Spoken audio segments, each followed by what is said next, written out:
Hey MVPs, RicoKnows here. Going to talk to you guys about the results for Week 8 of college football.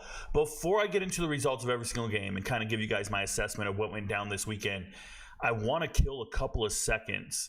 I need to wait for it to pop up on my other monitor. Usually, we use the intro music for this. We use some type of monologue of sorts. Here we go. For Week 8 of college football. Perfect. All right. So now I can talk to you guys. So first and foremost, thank you guys for being here. Thank you for trusting me. Shout out to all the MVPs. I'm actually live streaming this on YouTube, and I'm going to post this on YouTube, and everybody can see it and see what the results are and see what they are. And we can feel good about it. We feel kind of disappointed. It was a long week. It was a rough week. We got off the mat. Felt pretty good. And then, you know, depending on what you do with your money, your time, things go wrong. Things go right. It all depends. I want to show you guys something real quick when we start. Somebody always asks, like, on the Discord server, I really need to know which MVPs are winning because I'm losing my ass and all this stuff. There's always this negativity, and we have these crash outs. But I want to show you guys the type of stuff that really happens among the MVPs. And it's no point in me talking about it. I'll just show it to you. So this is my Twitter. If you didn't know, I'm on Twitter. I'm RicoKnows, TikTok, all one word. I'm on Twitter. People try to be me. They ain't me. This is me right here. And if you scroll down, you will see a young man right here, Devin Cunningham. He says, shout out to RicoKnows TikTok.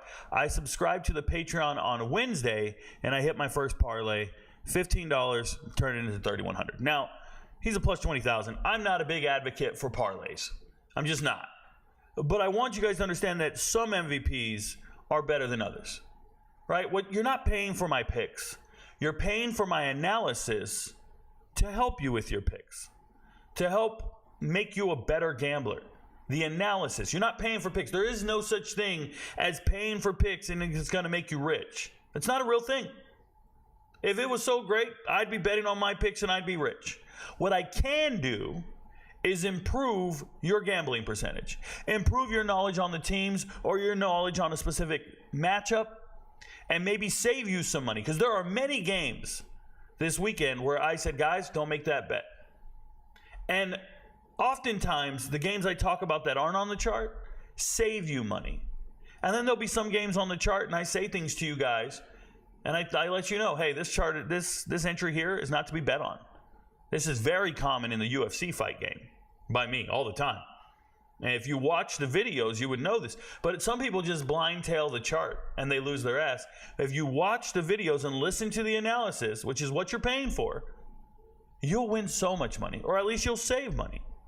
But some MVPs are better than others. So shout out to this young man, Devin Cunningham. Thanks for giving me a shout out on TikTok or on Twitter, excuse me. I really appreciate it. And we'll keep it going and we'll keep it growing. I want to be better. I do. I want to be better. Sometimes things don't go as planned. If you're looking at the chart here, the locks are on the far left, the leans are in the middle, and the money line talent chart prediction has nothing to do with me making picks week to week. This is the preseason assessment, and I don't alter it. I just leave it the way it is. In the preseason, I looked at these teams, and I determined which one's better. This is not my picks. This is the talent chart prediction, if you will. What I'm really doing with that, I've told you guys this in the past, it's just math. I'm just trying to figure out, did I do it right? Did I assess these teams correctly in the preseason? It's a science experiment. I put it on the chart. It's not to be tailed. It's just a science experiment. But if you're curious, that thing is right 68.25% of the time. It's really remarkable that it's right in coin flip games or games where there's evenly matched teams. It's right 68.2% of the time. It's probably higher, but I only put it for games where I'm not quite sure who's going to win. Now, somebody asked, like, Rico, it's South Carolina and Oklahoma are up here, and you have Oklahoma. No, I don't. I have it down here, South Carolina, Oklahoma, and I have South Carolina, and this is me picking underdogs to win games. This is what I'm most proud of right now. This is the hardest thing to do in gambling, in any sport. Pick an underdog to win the game is the hardest thing to do. And if you're anywhere near 50% picking underdogs, you're in plus money out of this world. Because every underdog is plus money. So if you pick an underdog to win and you put the same increment on every single one, you would be ahead. Because I am currently 28-28 when picking underdogs. Absolutely bananas. Look, we picked them right here. 1, 2, 3, 4, 5, 6, 7, 8 games. Went 4-4. So if you bet 8 units, you're out of 8 units. It came out of your pocket, 8 units. Now how many do you get back? Well, if you got 4 right, that's 4 units right there. And now we got the plus juice. Well, that's another unit, 0.36 of a unit, 0.14 of a unit. So that's 40, 50, that's 1.5 units extra, and another 25. You'd be up 1.75 units. So if you bet $100 on all these, you'd be up $175. That's how it works. That's how it works. It's that easy. Now, picks against the spread. The locks, for the most part, were pretty solid. Picks against the spread really early on, especially on Saturday in the morning slate. We went 6-2 on locks on the morning slate. When you guys go 6-2 on picks against the spread, you have to stop. I can't change the chart for you. The chart is posted. It's there. But the law of averages are going to come back to bite you. So if you're 6-2 against the spread on the morning slate, it's not your lucky day. You're not going to go 6-2 on the nighttime slate. Get the hell out. Get the hell out. Stop. Go bet on UFC, enjoy your winnings, count them, do whatever, but you're 6-2, stop. Instead, you don't stop. And you keep going and you run into this red monster. Some days, the red will happen early on. And then we'll hit late at night. And when the red happens early, you lose all your money and you stop. And you don't win. You guys don't bet the night slate and you don't go home with any money. And you're not happy. Now, some people dodged the bullets. Some people made a lot of smart choices. Shout out to them. Others, it's bad. It's bad. And I have a BB in here for bad beat from time to time.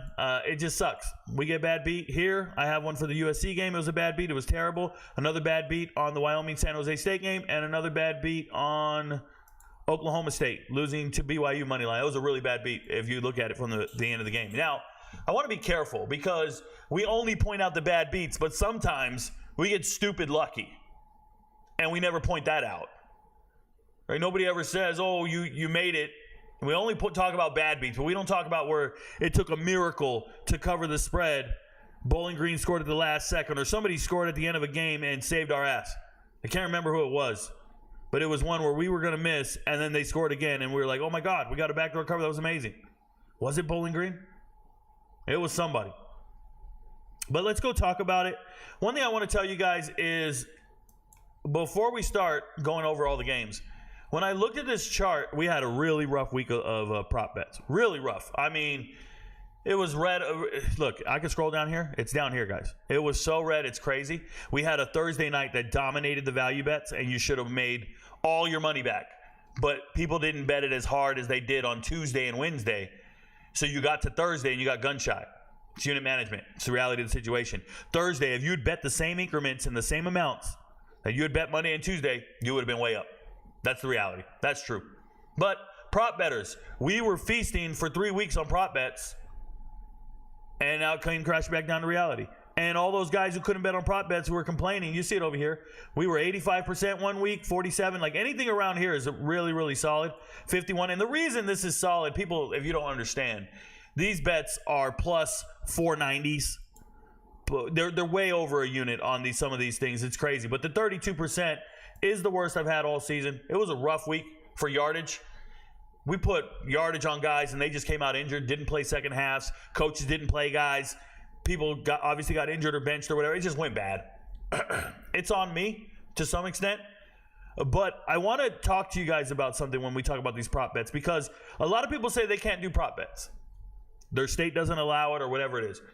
So because of that, I do something to help the people who can only bet on the line, whether it be the spread, the high, the low, or I'm sorry, the over, the under, or the people who can only bet money line. There's a bunch of people from different states and stuff. So I did these money line parlays for you guys.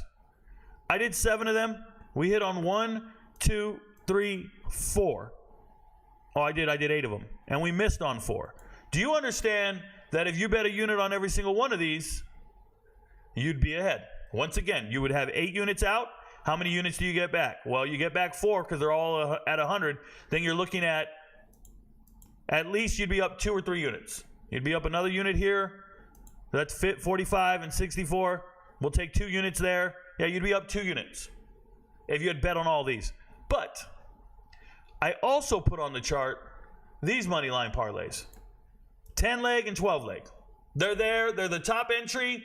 All you have to do is tail it. No thinking needed. All you have to do is tail it. And I saw MVPs asking, how did somebody hit on a plus 600? How did somebody hit? You would be up 10 units. If you put a unit on each one of these. We hit on the 696. We hit on the 402. It sounds like I'm naming interstates. I'm not, bro. The only interstates these are interstates to damn profits.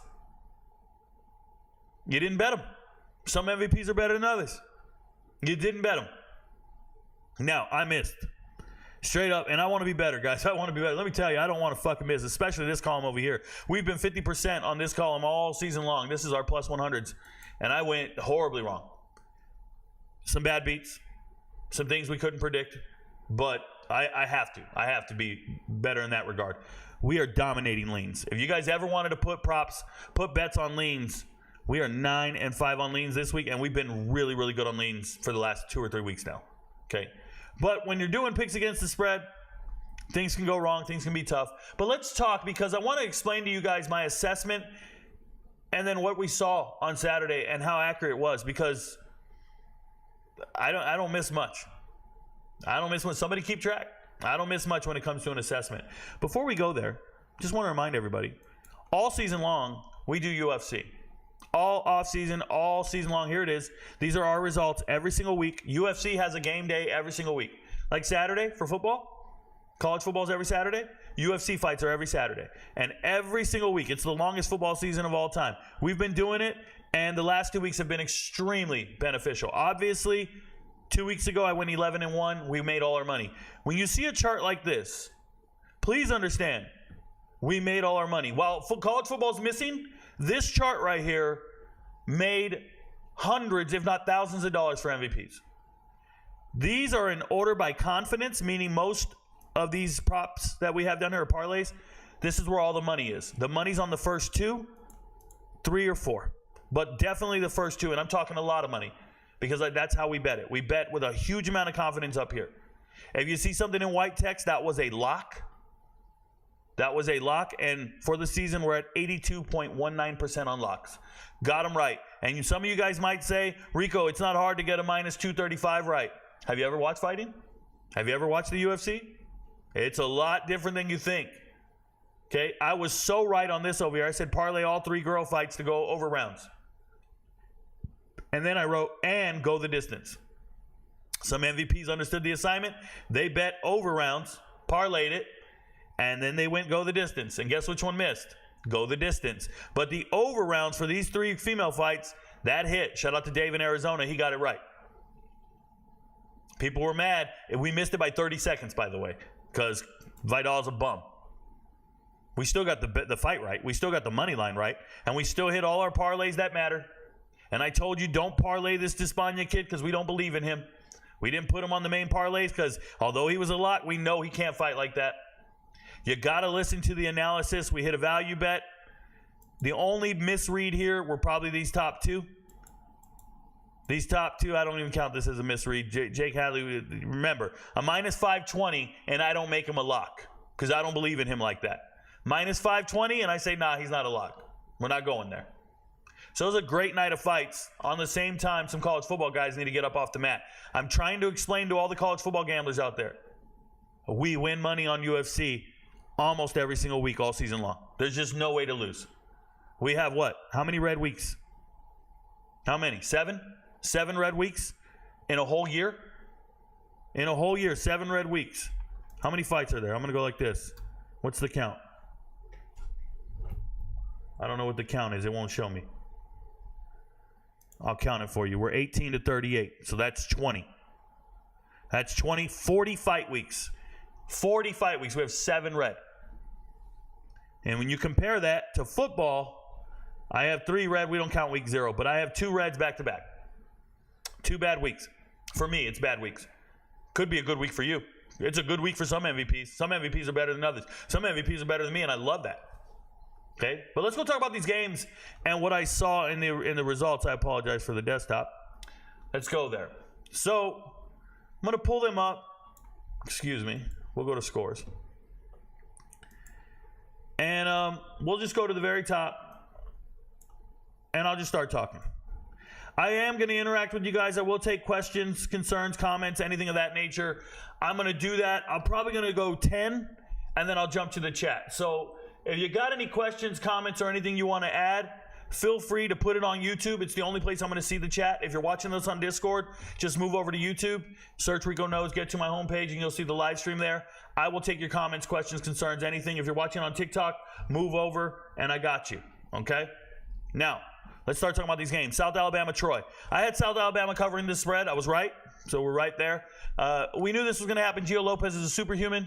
He's probably the best quarterback that I like watching. He's a Group of 5 stud. I don't know how long he'll be at the Group of 5. There are a lot of Power 4 teams that need quarterbacks. He could be the starting quarterback at Michigan right now and be great. He's a great dual threat guy, big kid, big arm, doing all the right things. Troy looks bad. Troy's 1-6. They looked exactly like we thought. Anemic as hell, even worse. And some of the prop bets obviously didn't hit in this game. It's a shame, but the spread hit. Middle Tennessee, they are terrible.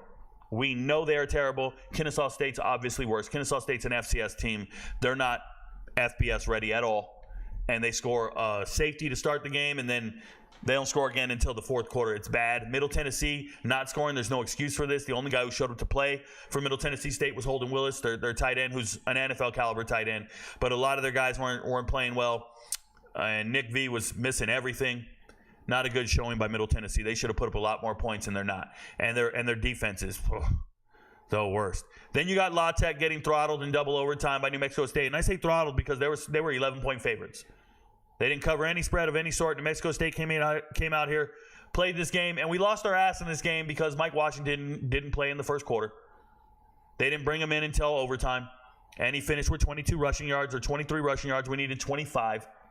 And I remember some people were saying, oh, my God, Vegas knows that Rico doesn't know and all this stuff. And you guys are ridiculous. Vegas put his over-under rushing yards at 54 or 53. Vegas did not know he wasn't going to rush for 25 yards. Remember, the smallest increment I can go for prop bets is 25. And I went for the smallest amount, hoping he would get there, and he didn't. First time in 3 games that he hasn't gotten there. So that in itself is against the trend. Now, let's talk about the MVPs that made a ton of money on that game. The MVPs who laddered True Edwards yards. The Hawaii transfer, True Edwards, 6'3", 200-pound wide receiver, complete stud. You see him there, 9 receptions, 110 yards, 2 touchdowns. True Edwards is one of the most skilled players at La Tech, and it shows every time he touches the ball. He's great. Evan Bullock looked like trash. I don't care about none of this 233 and 2 touchdowns. He looked bad. He looked like a freshman. He's a true freshman, and that's exactly what he looked like. And New Mexico State, despite winning this game, Tony Sanchez, their head coach, one of the worst in America. Western Kentucky against Sam Houston. I predicted this money line underdog. I predicted 7 money line underdogs. I want you to think about that for a second. There were 17 money line underdogs this week. 17. I predicted 7 of them. That's pretty damn good. Pretty damn good. I only put 4 on the chart, but I predicted 7 of them, especially if you go watch my TikTok video where I gave money line underdog picks. I got 7 of them right, so it's pretty cool. Veltkamp, 6'6", kind of lanky. Gets first downs when he runs. Western Kentucky's a little different this year. They're not throwing the ball as much as they used to. They are running a lot. And they're running with their quarterback, their running backs, they're running with anybody. And Elijah Young is gross. And I told people he was going to get his under yards in this game because Sam Houston's defense is supposed to be pretty good. And Elijah Young did not get his under yards. He got way over his under. He went over 53 easy. And I remember there was an MVP on the Discord server going, man, Rico doesn't even know these guys. Rico said he sucks. Go look at his yards per carry. He's the worst in the top 150 rushers in America. Anybody over 200 yards, he's got the lowest yards per carry average. He is gross.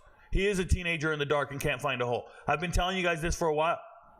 Buddy showed up and played the best game of his life. And Sam Houston just mailed it in. Sam Houston just did not put up a fight. We got it right. Money line. Hope you bet it. A ton of people lost because they were betting receiver yards. They were betting props on other things. The people who can't bet props were feeling great. We're hitting the spread. We're hitting the money line. We're doing the great things. Now, FIU comes out and loses to UTEP. You know what's crazy about it is I was looking at the sports books, and the sports books knew, Vegas knew, that FIU wasn't going to stop this UTEP rushing attack. But they thought it was going to be this kid Jolly. And Jolly comes out, I think that's his name, Jolly, and he fumbles. And once he fumbles, he gets benched. He gets in the doghouse. And they bring on Jackson here. Javon Jackson, Austin Peay transfer, former FCS All-American. Javon Jackson is Emmitt Smith-esque to me. Nothing too special, but definitely durable and good enough. Definitely going to beat you. And that's exactly what he did. He went for 148 yards, and he beat FIU. He beat the brakes off of FIU. Unfortunately for FIU, their starting quarterback, the third leading passer in Conference USA, goes down with an injury at the start of the game. You can't predict that. You lose your starting quarterback. There's a few teams in America that can handle losing their starting quarterback and still be relevant and still be as good as they were supposed to be. A few. And that's just the case, that's not the case here for FIU.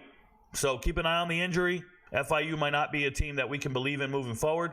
And UTEP is still not a team you can believe in. They're still terrible. It was their first win in over a year. The only guy on UTEP that even seems like he can beat one-on-one battles is that boy Odom right there. Odom at wide receiver is a physical specimen. NFL caliber. NFL caliber. Speaking of NFL caliber, A.J. Turner is one of those little scat backs. Watching film on him, I said Marshall's going to cover this spread, guys, and we're laddering A.J. Turner's yards. He's amazing, and he just goes so fast. He's just burner. Gone. And that's exactly what he did. He bounces outside. He gets 3 touchdowns, 177 yards. Really impressive. And unfortunately for Georgia State, they had to go to Zach Gibson at quarterback. This is the Georgia Tech transfer. And he played well. He gave them a fighting chance to come back in this game and try to cover the spread. But Georgia State, I don't understand why they don't ride Freddie Brock more. Freddie Brock's their starting running back. He's a beast. He had over 100 yards in this game. They need to give him the ball every game, and they would be great. They would control the ball better and do a ton of things. They throw to Fleming 7 times for 66 yards. I told you, that guy Fleming, all his routes are 3-yard routes. All his catches are just really short, and he never really goes downfield. So if you're ever going to bet his over yards, just understand Fleming's going to have to be targeted 8 or 9 times. Zach Gibson kept doing it to him because that's his safety blanket, but they're not using any of their other receivers. And that's where a lot of MVPs lost money on this game. They had a parlay. I put a parlay on the board for Hurst. Hurst is the leading receiver for Georgia State. And they put Hurst with a bunch of stuff. And you didn't need to do that. Pick a guy. Pick a guy and ride with one guy. And see what happens. Especially when you see me say, ladder this running back to 100 yards, to 125 yards. Just rock with one dude, bro. You don't have to get the whole script right. My assessments, I pride myself on saying I'm 60% against the spread. My assessment, and the numbers don't even state that right now. Lifetime, I'm 60% against the spread. Numbers are like 55 right now, 56 for this year. It's tough. It hurts my soul. Am I doing something wrong? Not necessarily. I'm trusting my process. I'm sticking with it. It's just 2 bad weeks. I had 2 bad weeks last season. We'll bounce back. The law of averages will take over. But what I can't do is get an entire script right. I do. From time to time, I do.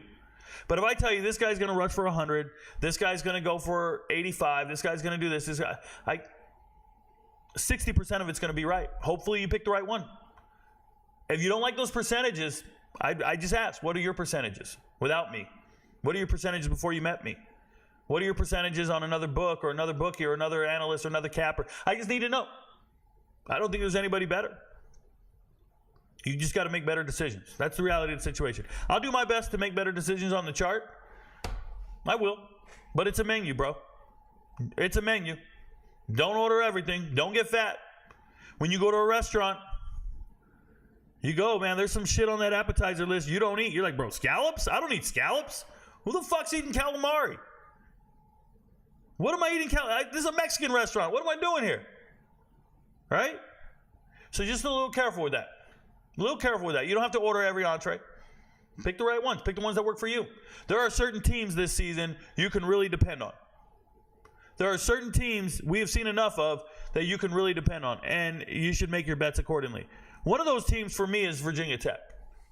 I told you guys Virginia Tech was going to cover this 6.5-point spread, mainly because I believe that Vegas just has a default 6.5 they put on marquee matchups that does not even get remotely right. And in this particular case, I told you Boston College's schedule is terrible. They've looked bad. They have no speed on defense. They can't maintain the edge. And what I'm really referring to is when Baishal Tootin breaks for a 30-yard run, there's not a defensive back on Boston College that'll run him down. They don't have the speed to hold the edge. That defense at Boston College has a speed deficit. They're slow. And we knew this going in. So we had a lot of parlays, a lot of props, and a lot of good feelings in this game. And it worked out. We won. We got it right. It was a great night. Thomas Castellano sucks. Told you he did. Kyron Drones rushed for the yards I needed him to. Baishal Tootin got his yards. We got the touchdowns we needed. It was a great night. Congratulations if you bet it. Oregon, Purdue. I told you, a lot of people said this was a trap game. Purdue just put up 49 on Illinois. Oregon just beat Ohio State. They're going to be on an emotional letdown. And I said, not a chance, guys. There's not a place in the world, not in this world, where Purdue and Oregon belong on the same field. There's not a player at Purdue that can play at Oregon. And they win 35-0, cover the spread. It's very simple.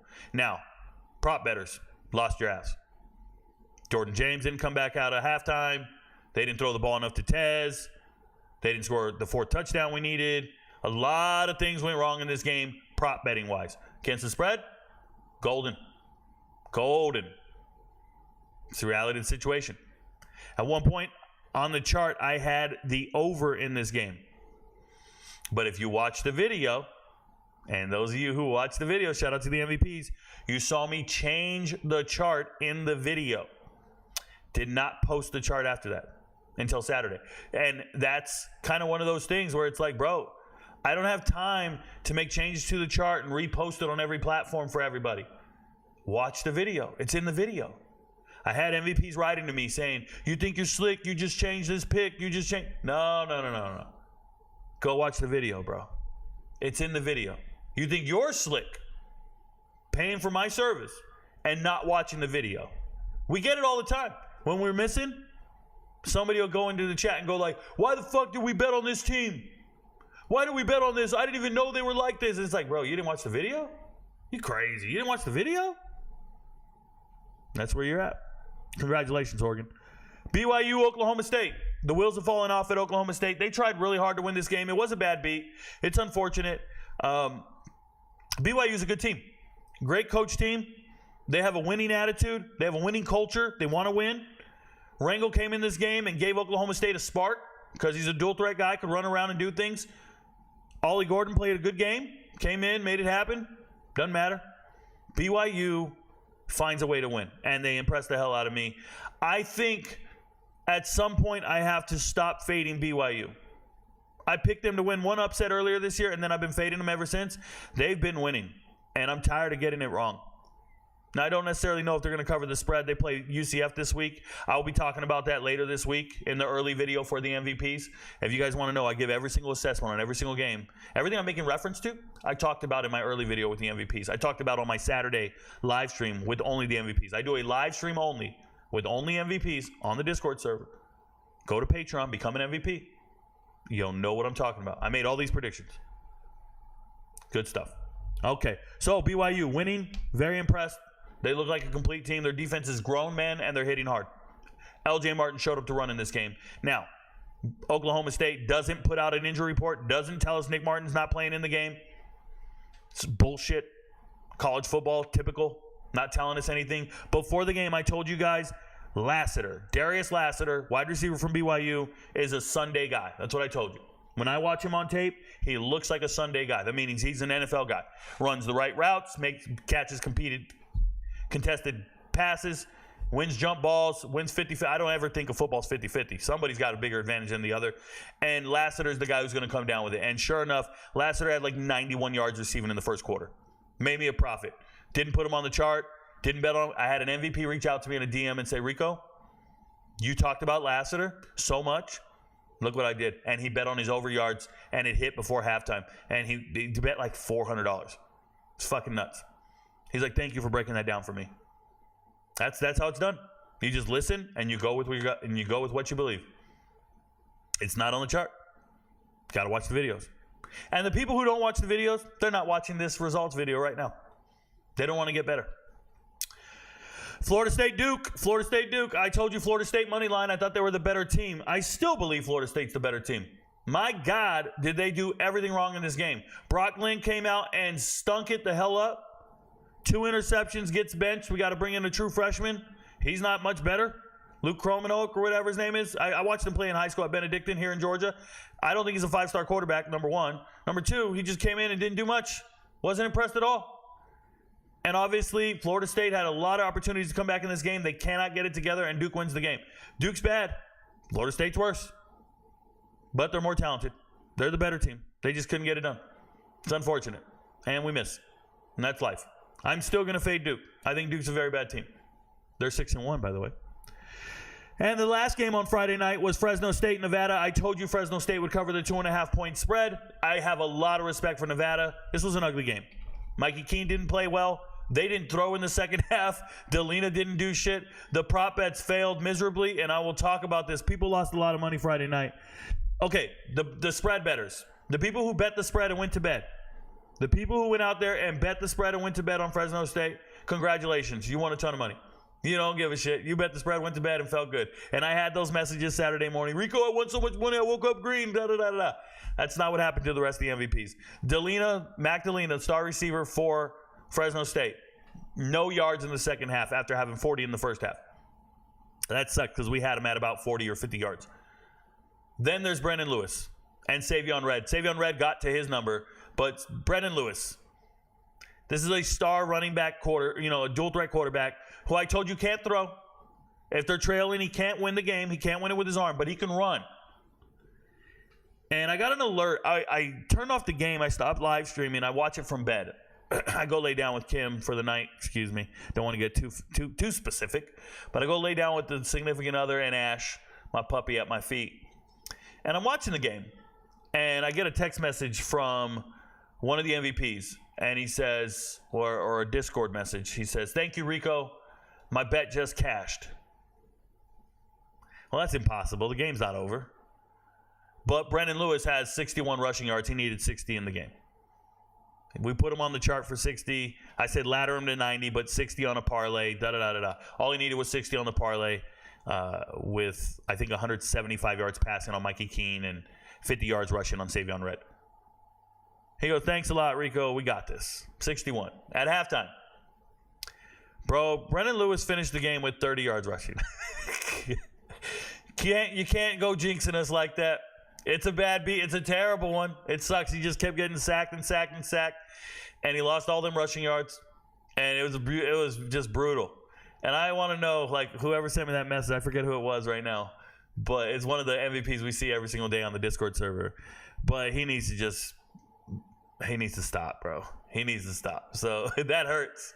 That hurts. Before I get into Saturday's results, I'm going to go to the chat. I'll take questions in the chat, comments, concerns, all that other stuff, and then we'll go from there. Connor Formia says, I missed the conference live streams, Rico, but I know you're so busy still enjoying all the content. Yeah, man. So what I'm trying to do, obviously, if you guys don't know, I have a lot going on in real life, a lot of things going on in my life that are requirements professionally, business-oriented requirements, personal-oriented requirements, a bunch of stuff. Nothing that's really going to interfere with my ability to do the job, just doesn't give me enough time to do a 2 or 3 hour podcast every single night. I just don't have time to prep for the show. I'm busy in meetings, and I don't want to do a podcast at 9 p.m. at night. I just don't. So I can't get home in time to do that for right now. And I know I have other requirements tomorrow, so there won't be a podcast tomorrow. But I'm hoping by Wednesday everything kind of dies down and I have a solution or solidified my decisions, and we will be able to get back to our normal battle rhythm and our normal schedule and get back to those daily podcasts. I think they're essential for the MVPs and the casual fans to see what we're doing and listen to me talk about every single matchup and the breaking news every single day. I think that's essential for the fan base and for my following. So I appreciate you. Thank you, Connor, for bringing it up. Sorry, man. We got hit with a storm. It took out the power, the internet. cell phones. People still don't have power here in Georgia. I don't know why it's not on the national news. Kim and I just drove through a neighborhood today, and there were power lines on the floor, like on the ground, and we had to drive over them. And there's still trees in houses. There's still a lot of things wrong. My house is fine. I got power. I got internet back after about a week. Obviously, I lived in a hotel for a week. I couldn't do podcasts from there. Just a little chaotic, a little chaos. But we still have a lot of people down and out in this area. And it's one of those terrible situations where society is not even listening and nobody gives a shit. There are power cable company trucks and all these different trucks out here every single day from Indiana. I think we saw some from Indiana, Ohio, Pennsylvania, all today. We saw those today. I'm living a normal life right now, but a lot of people aren't, and it's been a little hectic on our end for at least the last 2 weeks. And then I had some other issues come up this week as far as just some real personal thing. Not that like personal medical, not personal like I can't do my job. I'm just in the process of purchasing a new home and moving and planning that and a lot of other things. So I'm trying my best to meet the requirements of the job, help you guys out. I'm making a ton of content on Patreon, making a ton of content for the MVPs every single day, getting it done. But the daily podcast has been put on the back burner for a week or two now, and I apologize. I'm trying to get back to it. Ja'Cory Jackson says, salute, my guy. Shout out to you, man. I don't salute indoors, but I just did. You got it. JT says, your UFC analysis made me money this weekend. Don't sleep on them, y'all. Hey, thank you, JT. Congratulations to you. And, yeah, I think there's no debate that my UFC analysis and picks on the fights is probably the most lucrative thing year-round sustaining. There's no debate, but the reality is after college football season, about 75% of the MVPs leave because they want to go bet on. They're gambling addicts. They're not real. They don't care about the platform. They don't want to win money. They are just addicted to gambling. So they got to go gamble on college basketball, baseball, NBA, and I have no desire to provide any information on those sports. I don't even support a lot of those sports. I couldn't care less. Like right now, there's NFL games going on. I don't have a fucking clue who's playing or what's going on. I don't support that league or any of that stuff. So the people who have a desire to bet on every single sport, yeah, they leave the platform and they go. But we'll cater to the UFC MVPs all off season. And it worked out for us. You know, I made it year-round as a content creator because of them, and we'll continue to cater to them. And the UFC MVP. Now, we have two very distinct types of MVPs on the Patreon. We have UFC-only MVPs. We have college football MVPs. And we have a few guys. We probably 100 or 200 or so that do both really, really well. But for the most part, it's like the UFC guys are looking at the college football guys like, what the fuck are you guys doing losing all that money? And the football guys are like, hey, what's that? How did a minus 200 lose? You know, in football, minus 200 just doesn't lose all that often. Minus 400 is a lock to win. And in the UFC, the minute I remember the first night, there was a Dana White Contender Series, a woman fighter. She came out, she was a minus 1,000. This guy goes, oh, that's a lock. I said, yeah, it is. And she got knocked out in the first round. And he said, I can't bet on this. This is too volatile. You got to understand how we do it. When I identify someone as a lock, you got to trust me, that kind of deal. We'll get there, you know. David Pittman says, thoughts on Michael Van Buren at quarterback for Mississippi State?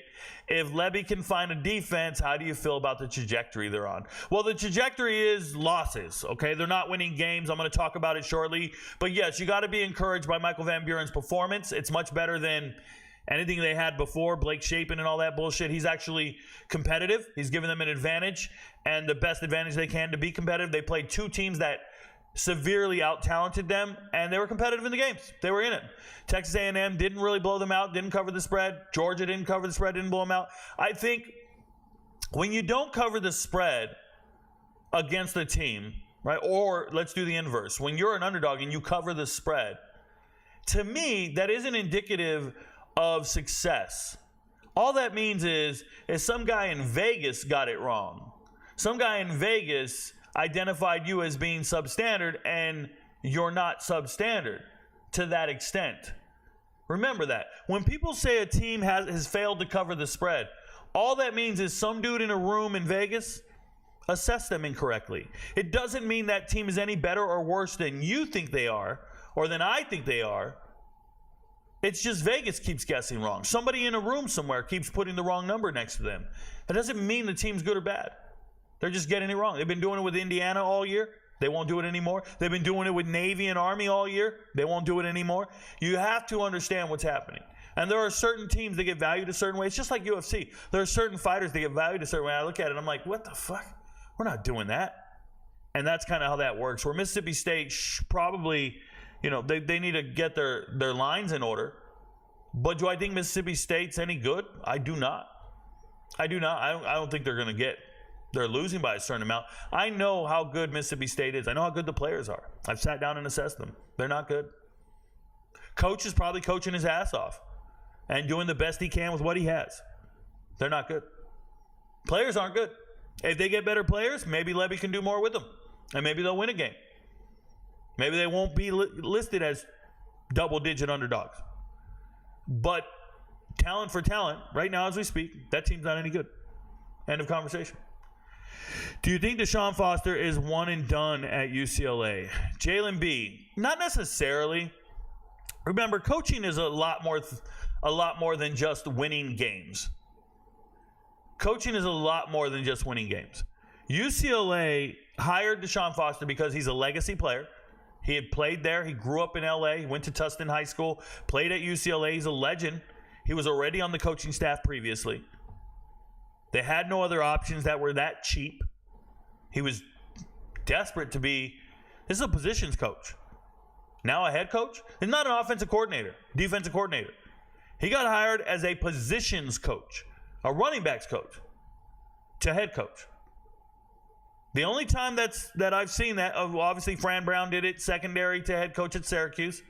And then Kenny Burns did it at Kent State, and we see how that's going. He was the running backs coach at Minnesota, and he became the head coach at Kent State, and that's terrible. A lot of these guys are getting put in positions they're not really ready for. They've never planned and coordinated the offseason, the recruiting schedule. They've never done those things. You got to remember, you have X amount of days in the offseason to prepare for the season. And as a head coach, you learn how to manage those resources, the time, the schedule. We're going to practice this many hours this day. We're going to lift weights here. We're going to watch film here. Like, you have to learn the battle rhythm of being a head coach. And you know when you learn that? When you're on staff with another great head coach. When you're an offense and defensive coordinator underneath another great head coach. Deshaun Foster didn't do those things. And I don't know if he has the pieces on his staff to get that right. And I think it takes time to get that right. But I don't think they hired him for 1 year to fire him. He was winning. Let me tell you where Deshaun Foster's winning. He's winning in the recruiting battles. He's getting players to come back to LA via the transfer portal. He's getting certain key players out of high school, people to commit to his school, believe in his process and what he's building. I don't think Deshaun Foster is one and done at UCLA. Now, if he doesn't want to be a head coach anymore and he wants to go get hired and do something else, then maybe. But that's how that works. No. What players have made the biggest leaps this year? Wow. Dominic D, what players have made the biggest leaps this year? The first player that comes to mind is Eli Holstein. Eli Holstein is one of the nation's leaders statistically, the starting quarterback for Pitt. This is a guy who went from third string at Alabama to a starting quarterback in the ACC with a team with 5 or 6 wins. That's a huge leap. You went from absolutely nothing on the bench at Alabama when they need quarterback help to starting at Pitt and giving that offense legs and being competitive. So that, to me, knee-jerk reaction, Eli Holstein, the biggest leap I've seen. Total bench warmer to amazing? Yeah. Eli Holstein. And by the way, I told you guys how great Eli Holstein was going to be 2 years ago. Go find the video on TikTok. That one comes to mind. There's probably more, but that one, knee-jerk reaction, boom. Yep. What do you think Utah's problem is? It has to be offensive coordinator, right? It's like Ludwig, current offensive coordinator, doesn't know how to call a game if he doesn't have Cam. Nemo, no. It's so much more. Offensive coordinators can't create chicken salad out of chicken shit. You know what I'm saying? Like, I could be an amazing cook. I could be the greatest chef you've ever seen. But if you give me the wrong ingredients, you're not going to like the food. I could be the greatest chef in the world, but if you don't give me ragu spaghetti sauce and you just give me tomato sauce cans, I make you spaghetti with tomato sauce, that's going to taste like ass. And you're going to say this cook ain't shit. And I'm going to say, bro, all I got is tomato sauce. Where's the ragu meat sauce? You feel me? You need the right ingredients or your food will taste like trash no matter who's cooking. I don't care. Utah is a great team. Great culture. Got all the right pieces except for one. And there's many teams like that. There's many teams like that. Michigan's like that. Iowa's like that. The worst player on your offense touches the ball every single play. I want you to think about that. Have you guys ever played pickup basketball? You ever been on the court? We used to run fives, right? We're on the court, and we had next, and we had to pick up a dude who he looked like he had his shoes on the wrong feet, bro. No defense whatsoever. Fucking always fixing his glasses. I don't know what this dude is. Who is this guy? We're all ballers. So what do we do when we run on the court? We don't pass him the ball. We don't trust him to play defense. We got to keep going back covering his man. We're running up and down the court. We're hooping. And we win, and he gets to stay on the court with us. But we don't want him touching the ball. Now, imagine the same scenario, but every time we want to inbounds the ball, he has to touch it. We got to throw it to him. Every fucking time we're coming down the ball. Every time we play, bro, we got to give it to him. Will we win those same games? No, we'd be like the WNBA. We got next. We would not be on the court. That guy's touching the ball every time. The weakest link. Absolutely terrible. So when you look at a team like Utah, Michigan, any of those teams, Iowa, the worst player on their offense, the absolute worst player, touches the ball every single play. You ain't winning shit, bro. You ain't winning a damn thing. Ask Florida State. You're not winning anything when the worst player on your offense is touching the ball every single play. I don't care who your offense coordinator is. I don't care who's cooking. That's what it is. I'm letting you know right now. It's bad, bad, bad. JC Vargas says, what does JC Vargas say? He says, I was one MVP who made tons of money in the morning slate, and I effed up and threw a bit of money away on BS because bets on the afternoon. We learn as we go. F it on to the next. Yeah, man. It's really hard discipline. It's really hard discipline. You're up a little bit. You got to leave, bro. You got to leave. You ever won on a slot machine? That's what I want to ask you guys. You ever been in a casino and won on a slot machine? Say you swing, you hit the little button. There's no more levers, right? You hit the little button. Boom, boom, boom, boom, boom. You get the little bonus game. You're betting $1 every spin, whatever it is. I don't know what your increment is. You get the bonus game. Grand prize is $20,000. They tell you nobody's winning that shit. But you win the bonus game, and let's say you win $500. Do you have the discipline to walk away? You know that machine just paid you $500. It's mathematically not supposed to pay you more. It's going to take in more money than it gives out. It was your lucky day. You're the guy who got the payout. You got the $500. You need to hit the cash out button and walk away. But some people will go, oh, it's my lucky day. I just hit $500. This is my lucky machine. I'm going to start rubbing the screen. I'm going to increase my increment value. I was betting $1. Now I'm going to go $5 a spin. And I'm going to go, and I'm going to go. I just won. I'm going to win again. No, you're not. It's rigged. No, you're not. It's math. You got to walk away from that machine. I have a method. If I ever get the bonus game on a slot machine, a bonus game, I cash out. It's not supposed to happen again. I move to another machine. I get the bonus game, I'll cash out, move to another machine. I do this all the time. Trust me, my father and Kim witnessed me do this in Vegas. You guys, you beat the algorithm. You beat the ratio. It's just how it's done. If you win on a scratcher,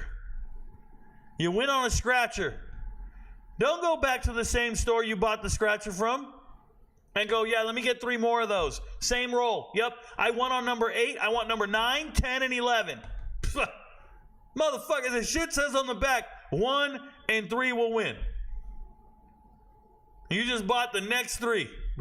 What are you doing? Go to a different store, bro. You might get the next one that wins. When you guys are making your picks, if you're above 60% on any given day, just stop. Law of average is going to come get you. I've been doing this too long. How many games have I picked? How many games have I capped for? On Patreon, with MVPs, I think I've capped for maybe 600 games now, 700 games. The averages don't change for me. They're around 60%. I've been up to as high as 65, as low as 55. They don't change much. So when I go and remember, last year, weekday games. I went on a 21-3 run against the spread. What was the average? 21-3 on weekday games. What do you think happened on the weekend? Shoo. It'll come back to get you. JC Vargas says, UFC covered by what I lost and some, so I was content. Yeah, some people are content with breaking even. I hope you're not. I don't want to be. I want to be better. Any Monday Night Football locks? KH. The most ignorant thing to say to me, bro. I haven't watched an NFL football game in 5 years. The TV's not on right now. I have not been home all day. I do not care that the NFL is on. I watch college football all day Sunday, all day Monday. That's how I do my research. The perfect days to do research. Nobody bugging me. All these fucking gamblers are watching NFL. Leave me alone. I'm watching college football. I'll never watch an NFL game. I don't like the league. I don't like the players. I hate the fans. Nothing about NFL football intrigues me. Don't like it a little bit. So no, Monday Night Football locks, save your money. Show up on Tuesday. Yes, there's football on Tuesdays. I knew a dude who ordered Alaskan salmon from Denny's. Dumbest dude I ever got to meet. It depends where the Denny's is. I've met some really ignorant people. Bro. I met a guy who thought his wife got chlamydia from a toilet seat, bro. That's real. Military. One of my soldiers came to me and said, my wife got chlamydia from a dirty toilet. I don't know what I'm going to do. I helped him out. I helped him see the light. Just letting you know. Indiana is steak and lobster. What up, Kairos? Hey, Kairos MMA, that is an MVP on Discord, on Patreon. Indiana is steak and lobster. Indiana undefeated this year. I predicted it. I told you guys they're going 9-0 before they lose a game. They might even do better than that, but I had them beating Nebraska. I believe in Indiana wholeheartedly. They've been my favorite team all offseason, and you don't think they haven't covered the spread once. And all that means is Vegas does not respect them. That being said, when you said stay away, I didn't bet them for the first time this week. Don't let me drive you, bro. Do you? Can't wait for the transfer portal videos, Sensei Rico. I actually prefer the off-season content. Yeah, I do too. I love the off-season content and talking about the transfer portal and studying these rosters as soon as the season ends. I love it. I just want you to know it's not lucrative for me. It's not that lucrative for me. A lot of MVPs will leave the platform. They won't see the value in it. I appreciate you guys who do, but it's tough. We do futures bets starting around March. Once I feel comfortable after the spring transfer portal and I can make some accurate assessments. And once the futures bets drop on the sports book, the videos start getting made. So you got to be patient. Do people want to pay for futures bets? Some don't. We won a ton of money in futures. We won all our money. I put a 10-unit bet personally. I sent Kim to Virginia. We put a 10-unit bet on Vanderbilt to win more than 3 games. They'd already hit. We put a bet on Indiana to win more than 6 games. It already hit. We put a bet on Colorado to win more than 4.5 games. It's already hit. And then we put bets on some unders. And I'm telling you, one of those unders was Alabama. I had Alabama only winning 9 games. I think they're going to lose 1 more game this year. That's a real bet I made. And I put Miami to win more than 9 games. They're 7-0. People can tell me a lot of things. They can't tell me I don't put in the work. They can't tell me I didn't make these assessments and these predictions. The chart is there. for futures bets. We posted it. I did an evaluation on every single team in America. 65 Power 4 teams for sure. I put a video out for every single one of those teams' win total predictions. I missed on some. So far, I know I've missed on NC State, ULM. Those two are for sure misses in opposite ways. But the offseason is a good place for us to make money. Is Boston College run over, or can they bounce back? And is Virginia Tech a good team? Kenny, Virginia Tech is a great team. Virginia Tech is probably the third best team in the ACC. And I don't think Boston College can bounce back. I think Boston College is a bad football team. They lack talent. They have a terrible quarterback who can't throw the ball. And they have no defense. No defensive speed. They're still trying to figure out. And they have a new head coach who's not accustomed to creating a college schedule in the offseason. He's still learning. He's got to learn the ropes. Bill O'Brien has to learn how to be a college coach. He knows football, but you got to learn how to prepare for the football season. And preparing for the football season, there's a lot of gray space on the calendar. There's a lot of gray space on the calendar. You have to put it together and put it in order and build it and get it ready, or you'll be fired. Ask ECU. Ask Seth Luttrell at Oklahoma. We'll get into all that. Did you see results quickly with GMC Vita Packs? I did not see results. Oh, did I see results quickly with GMC Vita Packs? Oh, you're talking about the Vita Pack, multivitamins. So, no, I think, first off, I hate them. I want to make that very clear. I do take GMC multivitamin packs. But in the past, I used to take them with a fat burner and muscle milk. And let me tell you, I would work out 2-3 hours a day. I saw immediate results. But this time around, after 30 days, 30 days, bro, it's a whole box. You got to buy a whole box before you'll see anything. And it's really just you working out. I don't even take them every single day anymore, to be honest. But yeah, I mean, I'm in the best shape I've been in a long time. I ran my fastest 2 mile a day in 3 years. I'm fucking flying right now. I'm feeling great. I've lost 22 pounds. I'm working out. I woke up this morning. I did 50 push-ups without a break, right? As a 42-year-old man doing 50 push-ups, just military, full range of motion. I feel really good. I'm bench pressing over 300 pounds. I'm running fast. I'm built like an NFL linebacker, so I feel really good, though. I feel young. I feel agile. It's good stuff, man. I don't think it's the Vita Packs, though. I think it's just being active every day, going to the gym 2-3 hours a day, getting my priorities straight. Cut out all the sugar. Got no carbonated beverages. Diet. 90% of your abs are made in the kitchen, bro. Your abs are made in the kitchen. Remember that. Who are the top 5 quarterbacks in college football as of today? Eric, I don't know. I really don't have like a list. I think Cam Ward is my number 1 quarterback. Number 1. There's some others that I really like that people probably don't like. I don't know, but I don't have like a whole list. I don't want to leave somebody out and come up blank on somebody. But Cam Ward is very, very, very fun to watch. He really is. I'm going to stop the chat there. I'm going to come back to it, so don't be afraid to keep adding more questions and stuff. I'm going to get back to the list. I'm going to do 10 games, and I'll come back to the chat. So remind me, I'm on Ryan Farron right now. I won't forget. I'm going to get to him right now, and then we'll go over here. So let me talk about these games real quick. Georgia beating Texas. It was a coin flip game to begin with. I thought Georgia played well, obviously. They've looked pretty good. They've looked pretty good ever since the second half of the Alabama game for the most part. Texas coming out flat will never help. It'll never help when you're out there struggling against one of the better teams in America, and Georgia proved it. And that's the second time this year Georgia has really separated themselves from elite teams. They did it to Clemson in the first week, and Clemson is an elite team. Whether you believe it or not, they are. Georgia's just that much better. And it's a good thing to be. It's a good thing to be. I will say, if you watched the game or you didn't watch the game, there was an interception at one point. They called pass interference. It was not pass interference. And the crowd went crazy, and they threw a bunch of water bottles on the field. And while they were cleaning up the water bottles, the refs had a meeting on the field and decided, it wasn't pass interference. We changed our mind.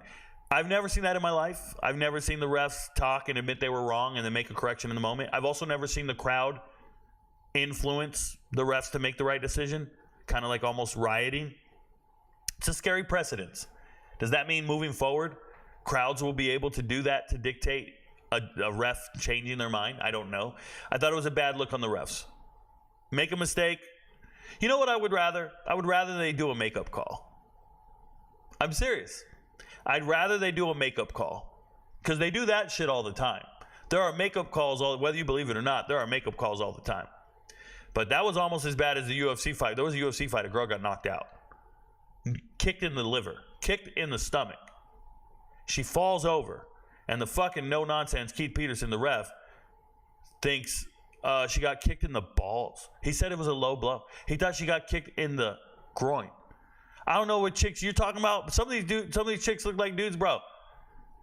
You're going to seriously try to give her a timeout, and then they saw the replay, and they're like, no, that was a kick to the stomach, bro. This is a TKO. And he let the fight go on. He just let it go on. That was the worst. That was worse than these refs. That was bad. That was the worst I've ever seen. So, anyways, yeah, congrats to Georgia beating Texas. It's probably unfortunate for Texas. I would say that both these teams are still on the trajectory to be playoff teams. Texas is not falling far in the poll. I haven't seen today's poll released, but I don't think they're falling far. Texas is good. Miami, Louisville, complete shootout. Miami needs to play some defense, but man, do they not give a shit. 14 points every single quarter except for the first. Them dudes were balling. I told you MVPs, bet on this. Bet on Cam Ward to throw 3 touchdowns. He threw 4. And bet on 1 passing touchdown every single quarter. It was a plus 450 or something like that. MVPs bet it. And they won. If you're ever curious and you go to Discord, you go to wins, you will see all the bets MVPs made. Shout out to this guy Jay here. He says he's building his bankroll. Yeah, he's 26 and 28. That don't matter. He's up 11 and a half units since he got to us. Shout out to him. But there were bets to be made. Some of these guys bet the 18, 10-game parlay and all this stuff. They made thousands of dollars. First week as an MVP. Shout out to this boy Mike. He turned 70 into 134. We're flipping units out here. And he turned $10 into $389. Okay? But there's bets in here, and you will see guys who bet 1 passing touchdown every quarter in that game. There's 1 rushing touchdown. I told you to do it in the UCF Iowa State game. And there's 1 passing touchdown every quarter. I'm trying to find it. I'm sure there's many people who won on it. It was obviously earlier in the day. This is all the late game stuff. All the MVPs winning, posting their winnings. These are the UFC winnings. Shout out to them. Our parlays hit. And Rico, we trust. He bet 500 to win 978. That's what we do. We get it right. Shout out to me. This guy says maybe Rico does know. Homie hit a parlay for, I don't even know what he's risking. I don't even know what that is. $50 for 100, but I'm looking for the one that really matters. Oh, check out H King be hitting some nice ones, man. 50 to 700. Got it right. Shout out to him. Where is the 1 pass every single? Look at that. Shout out to Nomo. Turned $3,000 into 6,300. Yeah, and that's UFC, y'all. That's UFC and trusting my analysis and going for it. 3 weeks up 10K. The man bet $100, won 1,200. Snowman Billy, 3 weeks in Discord with us, 10K. He's up 10K. I don't know how many units that is for him, but it's a big deal. But yeah, in here there's a bet that everybody made, which was 1 passing touchdown every single quarter in the Miami-Louisville game, and it feels right to get it right. I love getting that bet right. I talked about it before the game started. I talked about it in the early video. Remember, I go over every single game with the MVPs and tell you what bets to make, and it just feels right when you get it right like that. Shout out to Miami. It was a lock on the list. They were only 4-point favorites. They covered and got it done. They need to play better defense. Tennessee, Alabama. I've told you Tennessee's terrible. I don't believe in Tennessee, but man, is Alabama melting. Alabama's melting from within. I predicted they would lose this game. If you don't remember, go watch the Futures video.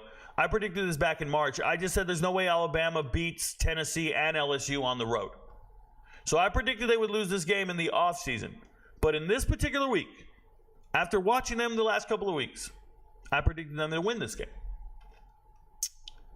And it sucks when you tell the MVPs, this is a lock, we're going to win this game. I don't believe in Nico, and I think if you watch this game, you can't believe in Nico either. Nico's a bad quarterback. I still live by that assessment. But Alabama lacks a ton of discipline. Discipline. Let me explain. Remember, we already saw one of their players disrespect the coaches and refused to get off the field. He was a team captain. He started panicking and screaming after they lost to Vandy, hit a quarterback late, kicked the ball. And now in this particular game, they're letting their Twitter fingers talk because they're going to Instagram and Twitter, and they're hating on each other. There's a receiver on the team complaining about the quarterback, Jalen Milroe, not throwing him the ball when it really mattered. Instead, he threw it to Ryan Williams. When you see a team internally attacking each other, externally, oh, it's got to be so much worse in that locker room. It's got to be so much worse in the locker room. You don't go to online talking shit about somebody you've never talked about. You've never talked to. You never complained about. It's got to be worse in that locker room. Alabama's dying from within. And remember, I predicted they would have 3 losses this year. I think they have another loss coming. And I don't know how they're going to handle it. They're going to lose that locker room. They're going to lose their sense of culture and winning. And Alabama, you had a good run, man. You had a good run. You've been elite for 15 years. Get ready to be substandard for the next 20. It's very normal. Ask the Patriots. Ask the Patriots. They're never going to win a Super Bowl for the next 20 years. You went to the AFC Championship game 20 years in a row, bro. 11 years in a row. We don't need to see you anymore. I don't watch you anyways. But I'm just telling you, same thing's happening at Alabama. It really is. And I think the players that are doing well at Alabama right now, they're not trying to build culture. They're not trying to build that foundation. They're probably going to leave for a bigger payday. Ask Caleb Downs. They're probably going to leave for another opportunity. Ask Bond. Amari Black. They don't give a shit. That Alabama isn't a thing to them. They're not there for pride. They're not there for, no, that's not what it is. So it's going to be rough. It's going to be a rough go. I don't know how you reinvent yourself in this regard. Now, Tennessee, that front seven is daunting. They're great. Their offense sucks. And Nico is one of the worst, probably the worst quarterback in the top 10. If you look at all the teams in the top 10, Nico is the least accomplished quarterback in there. And fucking, there's Klubnik's there. I think Nico's worse than Klubnik. I've watched him. I've never seen Nico play any good. His receivers are great. His running backs are great. But that guy makes the wrong decisions. Poor decisions. Watch the film. Sit down, watch the film. Sit down and watch the film with somebody who knows how to watch the film. And watch that guy make the most difficult throws that don't need to be made. Somebody will be open in the flats and he'll throw some shit up top. You'll be like, what the hell was that? Down and distance. Not managing it properly. When it's 2nd and 8, you take the underneath throw. Because then you have a 3rd down and manageable. When you throw that impossible throw, that low percentage throw, now you're 3rd and 8. Now it's 3rd and long. Now you don't have a 1st down even possible. The lack of maturity to understand down and distance is really irking to me. And it happens all the time. I watch them and I'm like, ooh. Because before a play, when I watch tape, I write down the down and distance and the line of scrimmage. It's out of habit. I do this. Okay, what are they calling on this particular play? That's how I watch film. What did they call in this situation? On what hash, down and distance, what time in the game, what personnel package? I'm assessing it all, and I'm looking at Nico, and he's bad. Good win for Tennessee. Good team win. Shout out to Sampson for putting the team on his back. Brew McCoy coming through somewhat.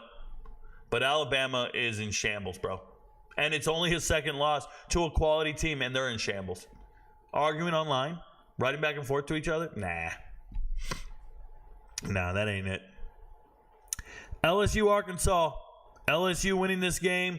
Arkansas just came out flat. Didn't get it done. And I just want to tell LSU, I hate you. And the reason I'm saying that is shout out to Kim. They're her favorite team. I can't trust what LSU is going to do offensively from a gambling perspective. They're almost on the no-bet list for me from a prop gambling perspective. This kid Durham is nice. Durham is so nice at running back. Rushed for 100 yards, 3 touchdowns. Do I have to tell you that they won't use him some weeks? Like, if he just did 21 carries, 101 yards, and 3 touchdowns, what do you think he's going to do the next time they get on the field? I'll tell you, 3 carries, 12 yards. It's just weird. Brian Kelly doesn't use him. He doesn't think he's a bell cow back. The kid's good. Yes, he's not a big bruiser, but he's still compact. I think he's great, man. Use that kid. He's good. Durham's a beast. Arkansas, no run game whatsoever in this game. They got stifled and shut down, which is crazy because LSU is not known for their defense, at least to this point. But I'm telling you guys, LSU has a sneaky chance to get in that SEC championship game. Sneaky good chance to get in that SEC championship game, LSU. I'm telling you. Let's do this. Let's go to LSU real quick. Let's go to their schedule. Look what they got left. They got A&M on the road, Alabama at home, on the road at Florida, Vandy, and Oklahoma. What games are they losing? Which one? You think they're losing these next 2? You think so? And all they have is an SC loss. They have no losses in conference. They're sneaky good. LSU, SEC championship. That'll be crazy. And that's Brian Kelly doing an amazing job. I think it's crazy because they should have lost to South Carolina, but that's a whole nother conversation. Speaking of should have lost, Iowa State with a fucking miracle, and I love it. So I need MVPs to listen to me. I had Iowa State on the list, and I said this is a lock. They were 13.5-point favorites. But when I talked about it, what did I tell you guys? I told you I will never fade Iowa State. It's fandom. I'm the biggest fan of Iowa State. I think they're the best team in the Big 12. I'm rocking with Iowa State until they lose. I'm always going to pick Iowa State. That doesn't mean you need to parlay this. I saw people parlaying this. No, it means I'm with it. I'm with Iowa State. I'm ride or die. That's who I'm rocking with. And you guys went and parlayed it. Dumbest shit I ever seen. I told you it's fandom. It's on the chart because it's fandom for me, personally. It ain't got to be fandom for you. You're in control of your own fingers, bro. I got a crash out because of this game. We had a crash out. We had a guy, apparently he lost a lot of money on this game. Came to the Discord server to let me know that I was wrong. By the way, this was when he thought they were going to lose the game. Remember, Iowa State was the last leg of our 10 and 12 leg money line parlay. We had a money line parlay. This was a late at night game. 10 and 12 leg plus 400 plus 600 parlay. This is the last leg that has to hit. And he thinks they're not going to hit because it looked terrible. And a fucking miracle happens and they hit it. and we win.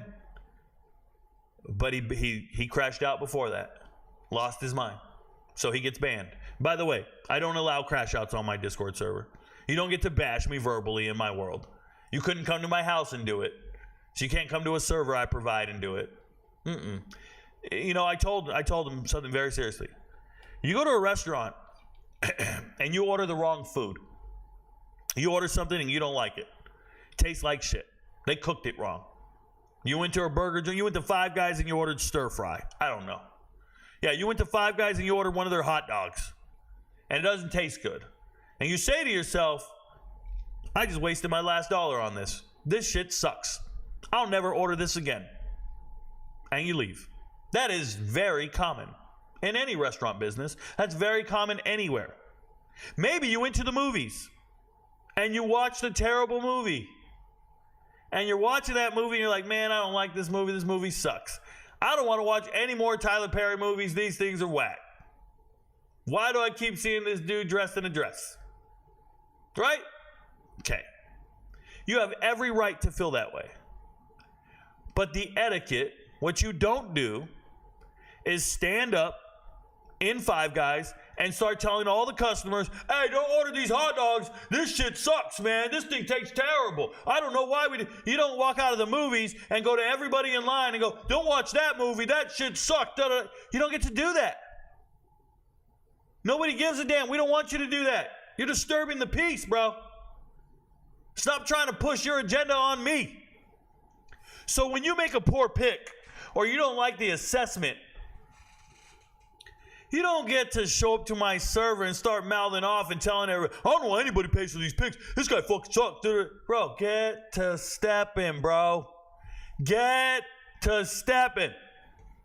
Your girl's with Marcus next door. You're losing your chick to the neighbor. Get to stepping. Go fix your life. Your daughter doesn't talk to you anymore. Go fix your life, bro. Leave me alone. Iowa State wins. I'm so happy. Didn't cover the spread. It's a miss.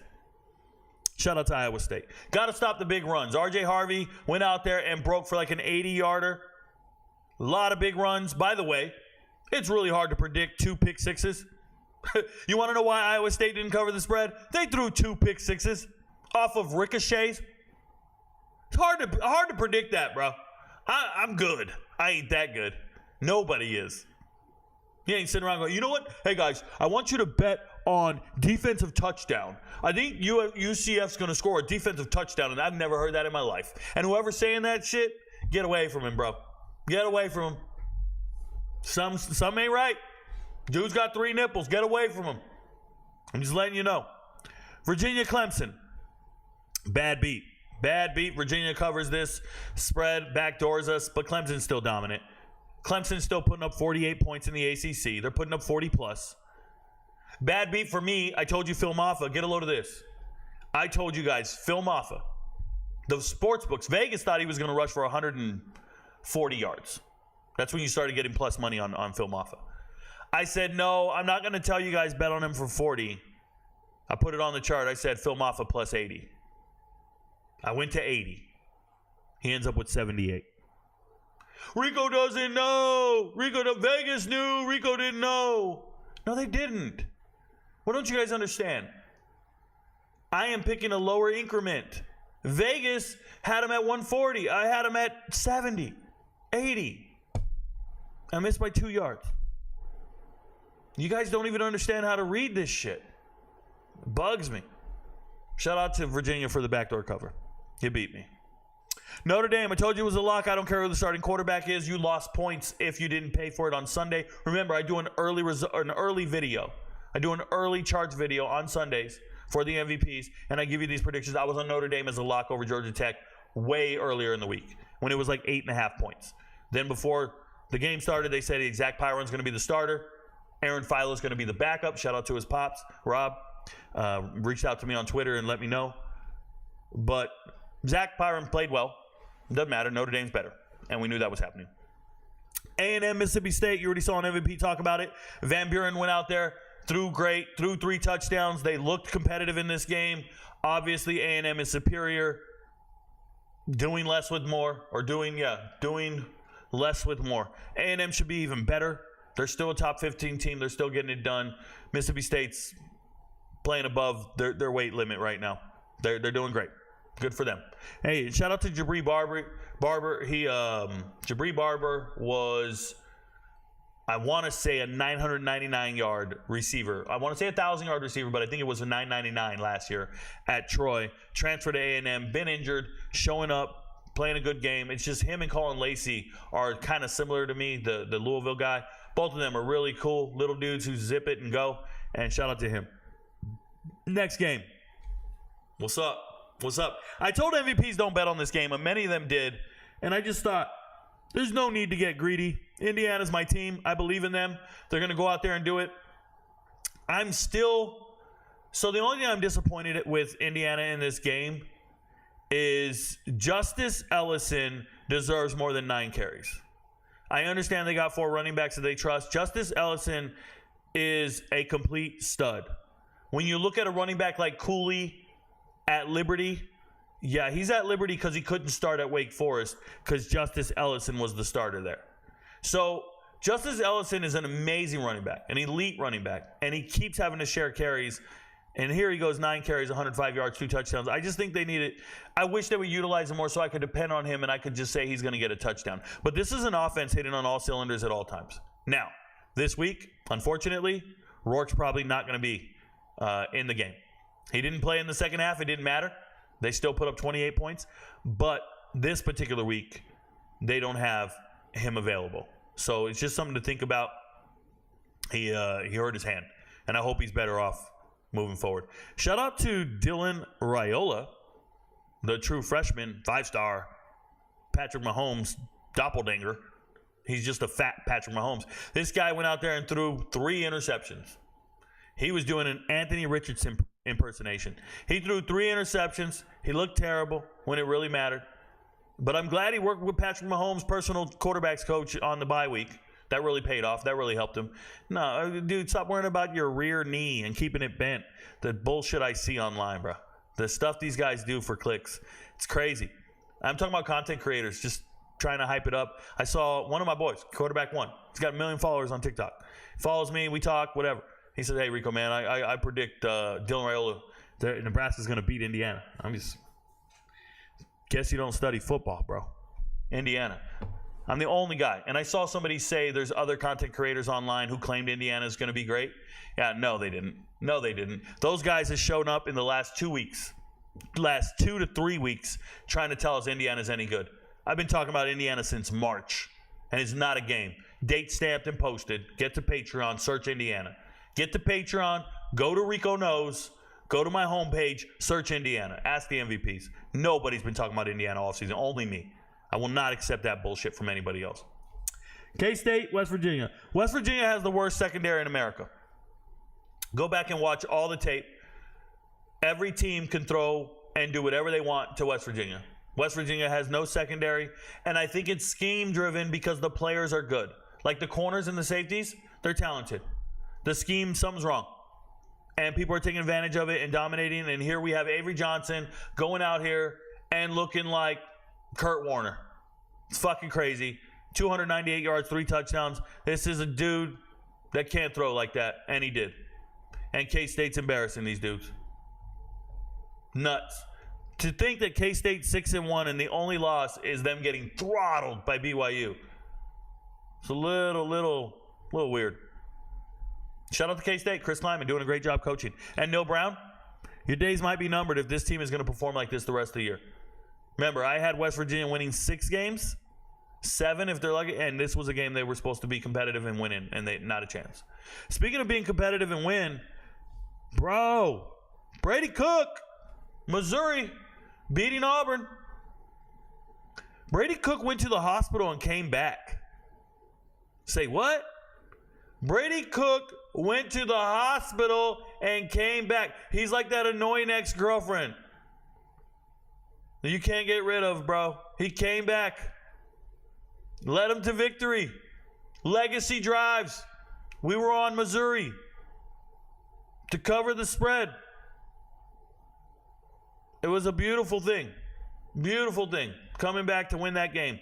15 points in the fourth quarter. I will say Missouri is one of the most underperforming teams I've seen this year. They're absolutely stacked talent-wise, and they're not getting it done. They're just not. Auburn's worse. Auburn is 2-5, but it's even worse than that. Please understand, they're 0-4 in the SEC. They're 0-4 in the SEC. You thought it was bad at Alabama? Hugh Freeze is freezing cold, bruh. And the porn star, Jarquez Hunter, the dude who did the sex tape, yeah, he bum, bro. 20 carries, 57 yards, 19 carries, 57 yards. That's less than 3 yards a carry, dude. We don't win that. Is this the 80s? Is this wishbone? Triple option numbers? What is this? 3 yards and a cloud of less than 3 yards? Get out of here, dude. You're not winning the game. Gross. I'll do one more and then I'll get to the chat. Remember, put your comments, questions, concerns in the chat on YouTube. I will eventually get to your chat. Thank you guys for being here. Thank you for watching. If you're on TikTok and you want to talk to me, you want me to answer your question, read your comment, whatever, go to YouTube, get to the live stream, put it in the chat. I will interact with you. Please, thank you guys for being here. Same to the MVPs on Discord. But we'll talk about this last one. SMU and Stanford. Remember, in the preseason, I told you SMU was a top 25 team. They've looked every part of it. They're really hitting on all strides. Kevin Jennings doing his thing. Moochie Dixon doing his thing. They're just coming together really nicely, and Stanford, the wheels are falling off. Stanford has a good defensive line and nothing else. Nothing that I can talk about. Nothing that I'm excited about. And SMU got on these dudes in a hurry. 21-0 in the first quarter. 31-0 at halftime, or 31-7 at half. It was a hurry, just a beatdown. Oh, Rico, they got to travel this far, and this. I don't care. Showing up with some dogs. SMU looking great, 6-1, 3-0 in the ACC. Yep, they look the part. I believe in it. Hey, I'll do one last one for fun. Michigan, Illinois. On the TikTok moneyline prediction video, I said Illinois is going to win this game, and people started writing me and telling me how wrong I was. Illinois is not winning this game. They just give up 49 points to Purdue. But what you guys don't understand is Michigan, once again, their worst player touches the ball every single play, and now it's Jack Tuttle. Maybe you guys don't know who Jack Tuttle is. I do. Jack Tuttle's a transfer from 2 years ago who used to be the backup quarterback at Indiana. Jack Tuttle is a backup quarterback from Indiana. And if he was still at Indiana today, he would be fourth string. And he's starting on the field at Michigan. You can't win games with that guy touching the ball every single play. You just can't. It's not realistic. They got one guy on offense that strikes fear into anybody, and it's Loveland, a tight end. You suck, bro. You suck. And Illinois is going to win that game, be 6-1. Luke Altmaier is beating you with a tight end named Tanner Arkin. Illinois always has tight ends. Pause, no diddy. Amazing stuff. Army covering the spread against East Carolina. East Carolina fires their head coach today. No surprise. Out here just underachieving, but more importantly, it was embarrassing. Giving up 45 points to Army. Man, Bryson Daly is a bum. Bryson Daly scores 5 rushing touchdowns in this game. 5. What a ball hog. Couldn't even give one to Kanye Udo. Stepping out at the one, we needed a Kanye Udo touchdown for a lot of parlays, props, a lot of things. And it didn't happen. And I had an MVP right. This is such a stupid bet. Why are we betting on a lead blocker? Kanye Udo's a fullback, and you bet on him to score a touchdown. This is such a dumb bet, Rico. I'm like, all right, man. Your hindsight isn't 2020, and your assessment is ignorance. Kanye Udo is 20th in the country right now in rushing touchdowns. He's ahead of countless starting running backs in rushing touchdowns. It's not my fault. East Carolina doesn't know how to stop the option. Your defensive end should be crashing down, forcing the pitch. That'll get it out of the quarterback's hand. We'll stop seeing this dude rush for 5 touchdowns, 171 yards. They didn't know how to stop it. That's their business, not mine. I didn't know that that's what ECU was going to do. And that's why they got fired. We missed, they got fired. We didn't miss on the spread, though. Army, this was a hit. Always is. Army's good. I know I said I jumped to the chat, but we're going to keep going. Navy over Charlotte. Blowout. Nothing to worry about. Navy's offense is elite.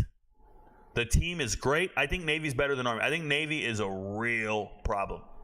They actually run a real offense. Like, they can run a spread offense. They can run a pro-style offense, a triple option. They do everything. It's a hybrid offense. It's really, really hard to handle. They've already beaten Memphis. Yeah, Navy's really good. Navy's a problem. Better believe it. All right, I'll jump to the chat now. Thanks for being here tonight, guys. I'm on Ryan Forion. Let's see what he has to say. Ryan says, what caused Noah Fafita's downfall, or was last year lucky? Okay, 1 second.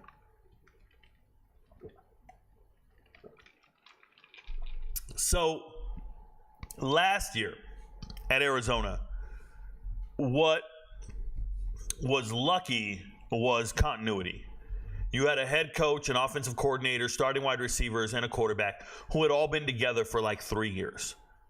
So you had a lot of structure, understanding of terminology, and you just get better when you're in the same system over and over and over. But in the offseason, they lost their head coach. They brought in a new head coach. They brought in a new philosophy on offense. They lost some players, but not too many. But they did lose one star receiver to the NFL. And they lost their identity. And they can't get off the field on third down. When you're Noah Fafita, I don't think he's any worse or better than he was last year. I just think he's in the wrong car. You know what I'm saying? Let me explain. You could be a hell of a driver. You ever seen F1 drivers? Some of those F1 drivers who can't win a race, can't get a single point, can't win the pole. They start every race in 8th or 9th place, and no matter what they do, they cannot move up. They're in the wrong car. They got the wrong team. They got the wrong money behind them. They got the wrong engine. They got the wrong strategy. Some dude in their ear telling them the wrong thing. You get the wrong team around you. You get the wrong guidance. You can't succeed. It doesn't matter how Noah Fafita plays. I think the coaching is substandard. I think the coaching they brought in from San Jose State is nowhere near the caliber they had. Nowhere near. Seriously. You can see it in play selection. You can see it in assessment of talent. Some of their better players are on the bench, not even playing. Some of their better players are not contributing. It's just bad all the way around. It looks like it looks like one of the worst coaching jobs I've seen in America. It does. It looks like a fireable coaching job. It really does. Yeah, it's bad. I wouldn't blame Noah Fafita. We know how good the kid is. I've seen him for 6 years. I've been watching him since Servite. Him, Burnett, Manu, T-Mac. I've been watching all of them since Servite. The same year, Servite, Centennial, Modern Day, all of them were great. Yeah, I've been watching him since then. He's great. He's a great player. He's in the wrong team. Your top 10 transfer portal players that you thought they have played the best so far this season. Montgomery Rhodes. That's a big number to come up with 10 players from the transfer portal that I thought have played this well. But obviously, the vast majority of Indiana's played amazing. They're all transfers. So they really stick out to me. Cam Ward is number one. He sticks out to me immensely. When it comes to transfers, I mean, as I go through this list and I go through these teams, there's plenty of guys who are playing out of their mind that are transfers. But I don't have a top 10, not put together. I might do one at the end of the year, maybe. But, you know, I did a top 50 last year before the season started. Nobody really paid attention. My number one was Shador. This was before the season. Number one was Shador. Number one defensively was Nick Jackson, starting linebacker at Iowa. Number two was Travis Hunter. There was I had a number of really good guys that I got right. And then I had some I got wrong. I mean, it happens. But if I was to do a top 10 right now, I'm not prepared to answer that. I would have to look through all the stats, and I just don't have time right now for those type of, and I'm going to forgive the term, couch potato debates. Like those, I just don't have time for that. Right now, I'm really focused on getting things right for the MVPs, creating UFC content and college football content at the same time, overlapping, very difficult, especially these last 10 weeks with Dana White Contender Series on Tuesdays. It's just really hard to keep all that content pumping out and going. It's tough, man. It's a reality situation. So I'm working 20-hour days. And look at me. I mean, it's 11 o'clock at night right now on a Sunday. I'm working. You know, it feels like I'm not. I'm hanging out and shooting the shit. But no, I'm working. And how many hours of preparation did it take to do this show? You don't know. I don't tell you. But it's work. You don't just randomly know all the shit I'm talking about with every single game and every single player and every single scenario and every single stat and everything. You don't just, this isn't like a magic trick. I have to actually watch it, study it, and then record it and process it and clip it and do everything. So there's a lot to it. But I feel you. Top 10 list someday, bro. Someday I'll get to it. Maybe not. Kenny says, can former Miami quarterback Ja'Cory Brown be the answer at UCF? He's now starting for UCF. So, yeah, Ja'Cory Brown played great yesterday. If you guys don't know who Ja'Cory Brown is, 6'4", 220-pound quarterback. Used to play at Lowndes here in Georgia, coming out of high school. He's been on the map since he got in the state title game as a sophomore, and he's just been kind of great the whole time. He went to Miami, got passed up by Evan Williams on the depth chart. Eventually couldn't start, and then they kept bringing other people in, and eventually they signed Cam Ward. But he hits the transfer portal, and he goes to UCF. And I remember telling you guys I didn't like the transfer because he was going to be a backup, and he is a backup. And he's still not your best option at quarterback. Now, he's not better than KJ Jefferson, but he played better than KJ Jefferson. He really did. KJ's been terrible all year. And Ja'Cory Brown shows up, and they kind of just said, hey, let's let him play. He still can't throw. But my goodness, did he run great. He ran great, gave Iowa State fits, and he ran great. I hope he does well. I've always been a fan of Ja'Cory Brown. No, like I said, I've been watching him play football. Well, he hasn't played for the last 3 years, but I watched him before then for 3 years straight. At Lowndes, doing things here in Georgia. He's always been a stud. So watch a lot of them on GPB Sports. If you guys didn't know, I've been watching these players, not just their huddle film. I watch their high school games for years. That's what I do every Friday. So if I'm not live streaming a game, you can still go watch the games on demand, especially with GPB Sports. You can watch any game on demand there. I put in a lot of work to know these players beforehand, so I want to know the bench warmers before they get to start. So Ja'Cory Brown didn't. No surprise to see what he did. I just hope he keeps getting better. Eric says, Utah offensive coordinator Ludwig just stepped down. There you go. You know, scapegoat. People got to get blamed for something. They're going to fire people somewhere. And it's out of fear, right? These coaches are getting fired, man. Coaches are getting jobs. They have jobs that pay them real money. There's real consequences for not winning. They're getting fired. So somebody's going to get blamed. You're not firing the players. You can bench them, but they're not going anywhere. Who do you think is winning the Natty this year? Whoever plays in the game. One of the two teams that plays in the game. Listen to me, AT. I don't randomly have conversations like that where we just like shoot the shit. Oh, who's winning this? Who's doing that? I don't do that. And the reason I don't do that is I advise gamblers for a living. So if I say something casually out of my mouth, then somebody goes and bets on it. And there's real consequences for that. So I will never, if anybody ever claims I was sitting around talking and I told you this, that's not true. I've never done that in my life. I don't ever do that. There's a video on Patreon, I'm sure there's several videos where I make predictions over teams who are going to the playoffs. I have a parlay in for teams. I have $1,000 on the teams I think are going to the playoffs. That's my business, right? I've given it to the MVPs. There are videos like that. Me predicting who's going to win the Heisman or who you should bet on, things like that. I got news for you. I said Cam Ward back in February, back in March, something like that, when the odds were insane. It's on the video. It's in 4K. But saying who I think is going to win the Natty, it'd be stupid for me to name a team who's not in the national championship. There's no point. There's no benefit to guessing it right now. None. You just randomly guess. I could guess a new team every single day and then show you the video clip 3 months from now and people think I made that prediction. I'm not doing that. No thanks. What's your thoughts on Q's? Syracuse, 6-1, winning, playing good football. I don't think they're that great. I think they have a terrible offensive line. I've watched them get manhandled up front by Stanford. That should never happen. So I think there's limitations to Syracuse greatness and where they're headed, but there's some really good players in their secondary that I really like. There's some good players on that team. I hope they put it together, and I hope they keep winning. Hope they overachieve. I think I had them winning 7 to 8 games. Do you think Quinn Ewers is going to drop severely in the NFL draft? Hey, T, once again, you want me to make a prediction on the NFL draft now? Let me explain something to you. I have no idea what teams are drafting. I don't know what their needs are. It doesn't matter how a player performs in their final year of college football.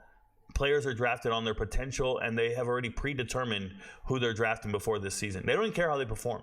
If you think NFL scouts care how players play on the field in their final year of college football, then Anthony Richardson would have never been drafted. That is not how they care. They don't, bro. They already did their assessment. All this talk about draft stock and all this, it's not real. It's not real. They already made their assessment. They made them 2 years ago. I talked to scouts. Nothing really changes with your mechanics and stuff. It's just whether or not you got on the field to show your mechanics. You got on the field whether or not to show your processing. They don't care. They're drafting on potential. They're drafting on some other shit, man. If they want Quinn Ewers, first off, you can say, let me explain something to you, buddy. There might be an all-world defender. Like right now, Mikael Williams is the greatest college football player, to me, on tape, that I would draft number 1 overall. Mikael Williams from Georgia. Do I think he's getting drafted number 1 overall? No. I do not even fucking care who gets drafted number 1 overall. I never try to even guess Who cares? You don't even know what team is drafting first overall. You don't even know what teams are drafting and what their needs are. So all I can tell you is Mykel Williams is the best defender I've seen on tape. Him and Nicholas Martin, linebacker from Oklahoma State. Mykel Williams, defensive end from Georgia. But even if you're the best defender in the world, you still might get drafted 14th. Because the NFL decides to draft 13 offensive players in a row last year. There's no point in trying to guess when somebody's going to drop or get drafted. Teams will do what they want to do, man. There's 32 different general managers in the NFL. They all have different personalities. They all have different requirements. And one person in the world, me, should not be trying to guess what 32 different guys are going to do.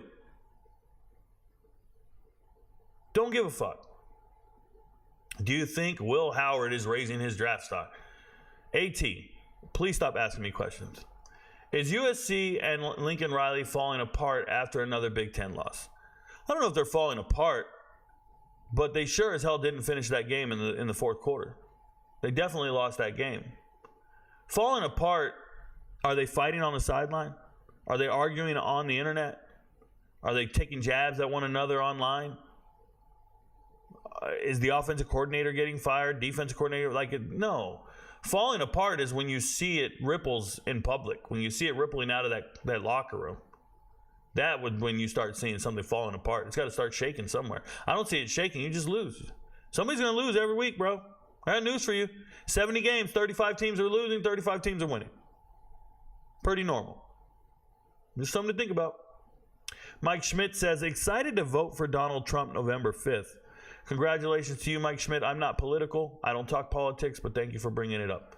Mike Schmidt says, Alabama will be fine. It was a fluke game from Tennessee. Won't happen again in 100 tries. It doesn't have to happen again in 100 tries. It just has to happen that one time, man. This is not a debate. This is a reality. Alabama lost to Vandy. They lost to Tennessee. That's in the record books. It stays there forever, bro. You don't get a redo. You don't get a redo. Ask Oklahoma when they lost to Boise State. You think they lose to Boise State that many times? No, but it's history. When Michigan lost to App State, it's history. It's there, bro. You don't get to do this and marginalize it, Mike Schmidt. The reality is Alabama has 2 losses. They're not going to the playoffs. That's the reality. Oh, they got 2 losses. They're still going. Nah, bro. They're not going. Because they're going to lose another one. You're losing to weak-ass teams, you're going to lose. You're out of here. Will Howard isn't going to be any type of relevant NFL quarterback. What are you talking about? Oh, yeah. We know that. UFC, what is going on? UCF puts in a backup quarterback, puts in the linebacker from Idaho, Ziri, and linebacker play gets better and play Iowa State close, almost like I said 2 weeks ago that quarterback Jefferson was the problem. SG, write the coaching staff, bro. I don't give a shit what you're doing. Why would you come to my platform to tell me how right you were? I don't understand. Have you ever seen me go on somebody else's platform and tell them how right I was? I don't live in that world. If I'm right, I come to my channel, my platform, and let the world know. You don't need to come to my platform to tell me how right you were. Get a life, bro. Get a camera. Start talking.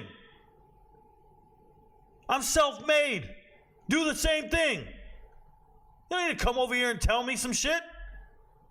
The internet is free, bro. Make a Twitter account, make a YouTube, make a TikTok, make an Instagram, and tell the world how right you are. Don't come to my platform and tell me. I don't give a shit. SG, I don't know you from anybody, bro. You say you said something 2 weeks ago. I don't know you, bro. I wouldn't dap you up if I saw you. I might shoulder check you. Crazy, dude. Just writing a paragraph? Alabama has proven themselves as the best in the country beyond a doubt. All right, Mike Schmidt, calm down. Beanie Bishop, 2 interceptions. Ha-ha! Beanie Bishop, Steelers great. 2 interceptions. I told the world Beanie Bishop needed to be drafted. I don't care. He's amazing. He was one of my top corners in the NFL draft. The scouts missed. I didn't. Garrett Wilson is one of the worst receivers in the league. I've never watched an NFL game. I don't care. I'll talk about Beanie Bishop. I couldn't point Garrett Wilson out in a crowd.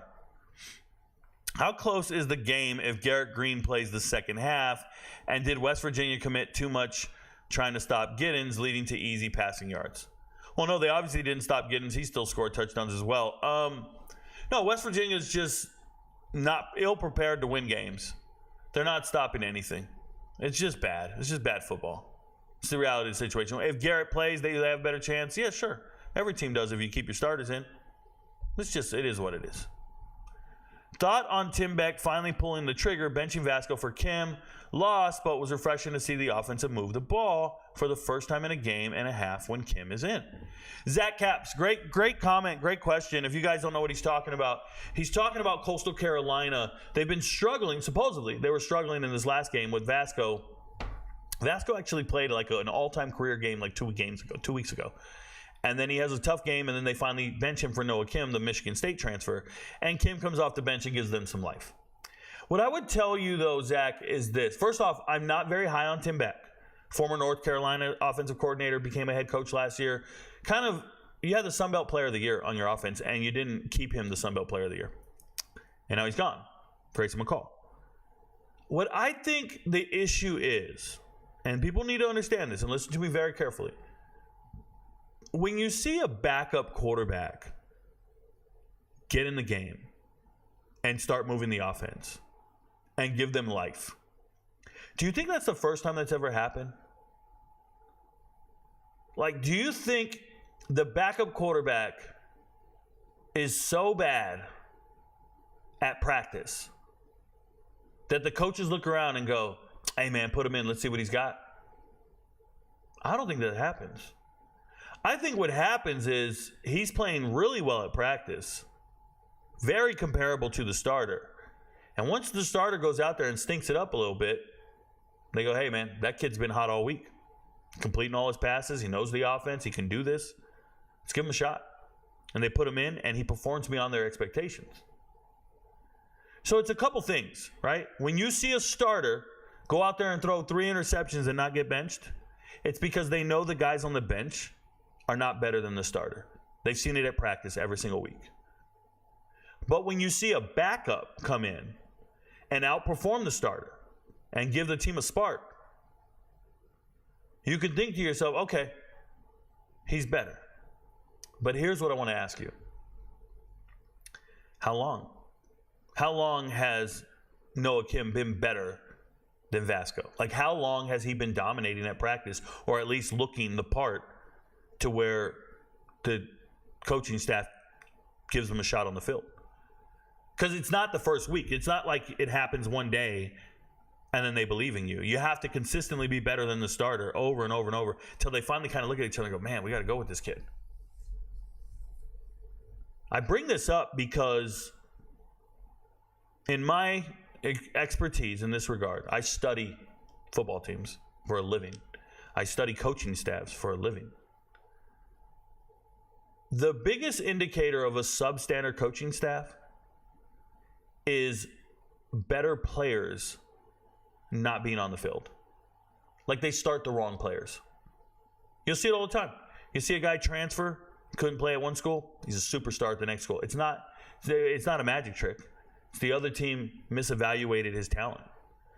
There are coaching staffs out there that are misevaluating their talent. And we'll just kind of look at it and be like, what are you doing? Why aren't you playing that guy? That guy's getting 100 yards a game. Why is he only getting 6 carries? He's getting 5 yards a pop. You're only giving him 6 carries. They do this all the time. Especially the losing teams. The losing teams are notorious for not having the best players on the field.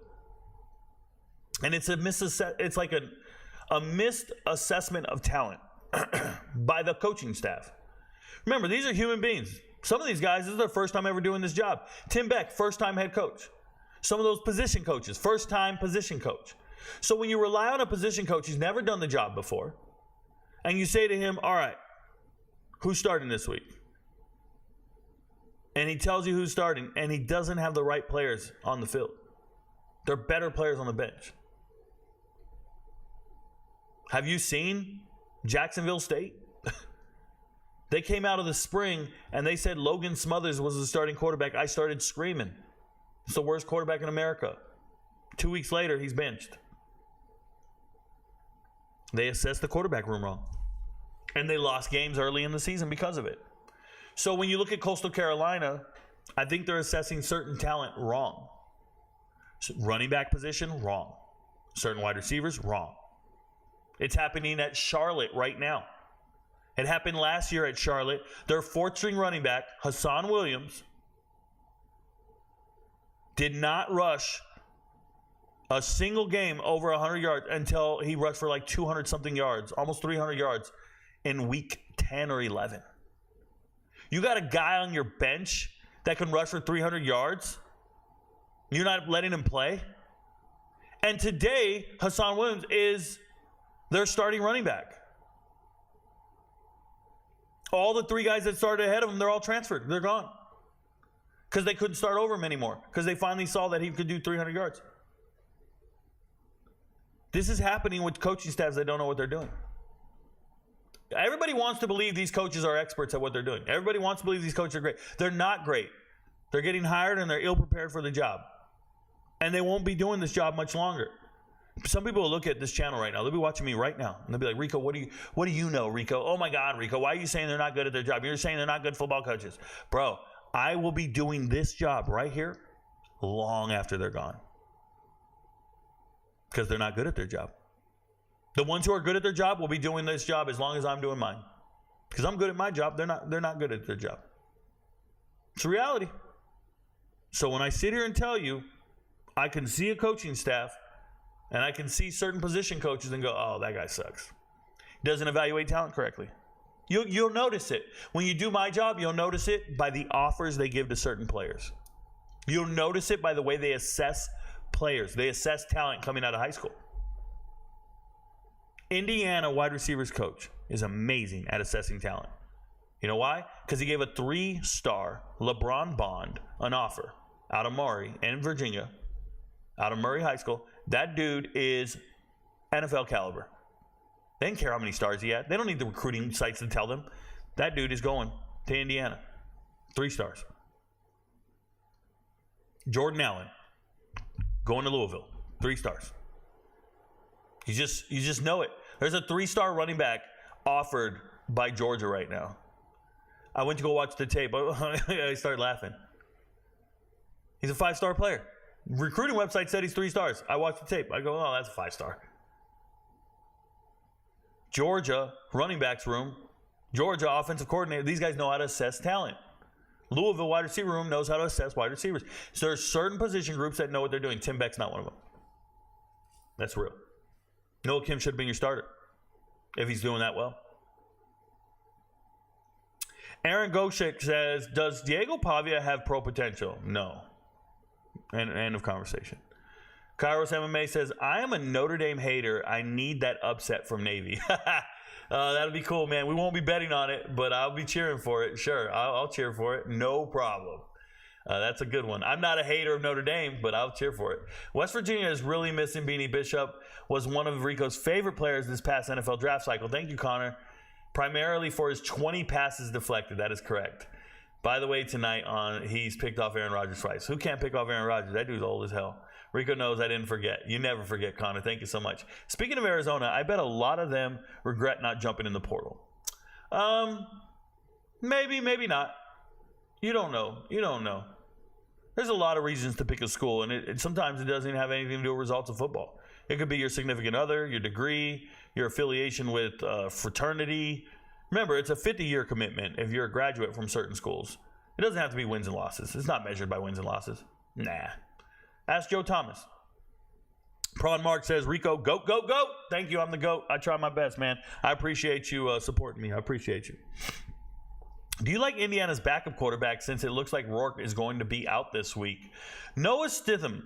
That is an answer I would give MVPs and not you in public and not here on YouTube or TikTok. I will talk to MVPs about that in the early video when I give my assessments for next week's games. I will not give any. I don't give predictions away for free. You got to pay for them.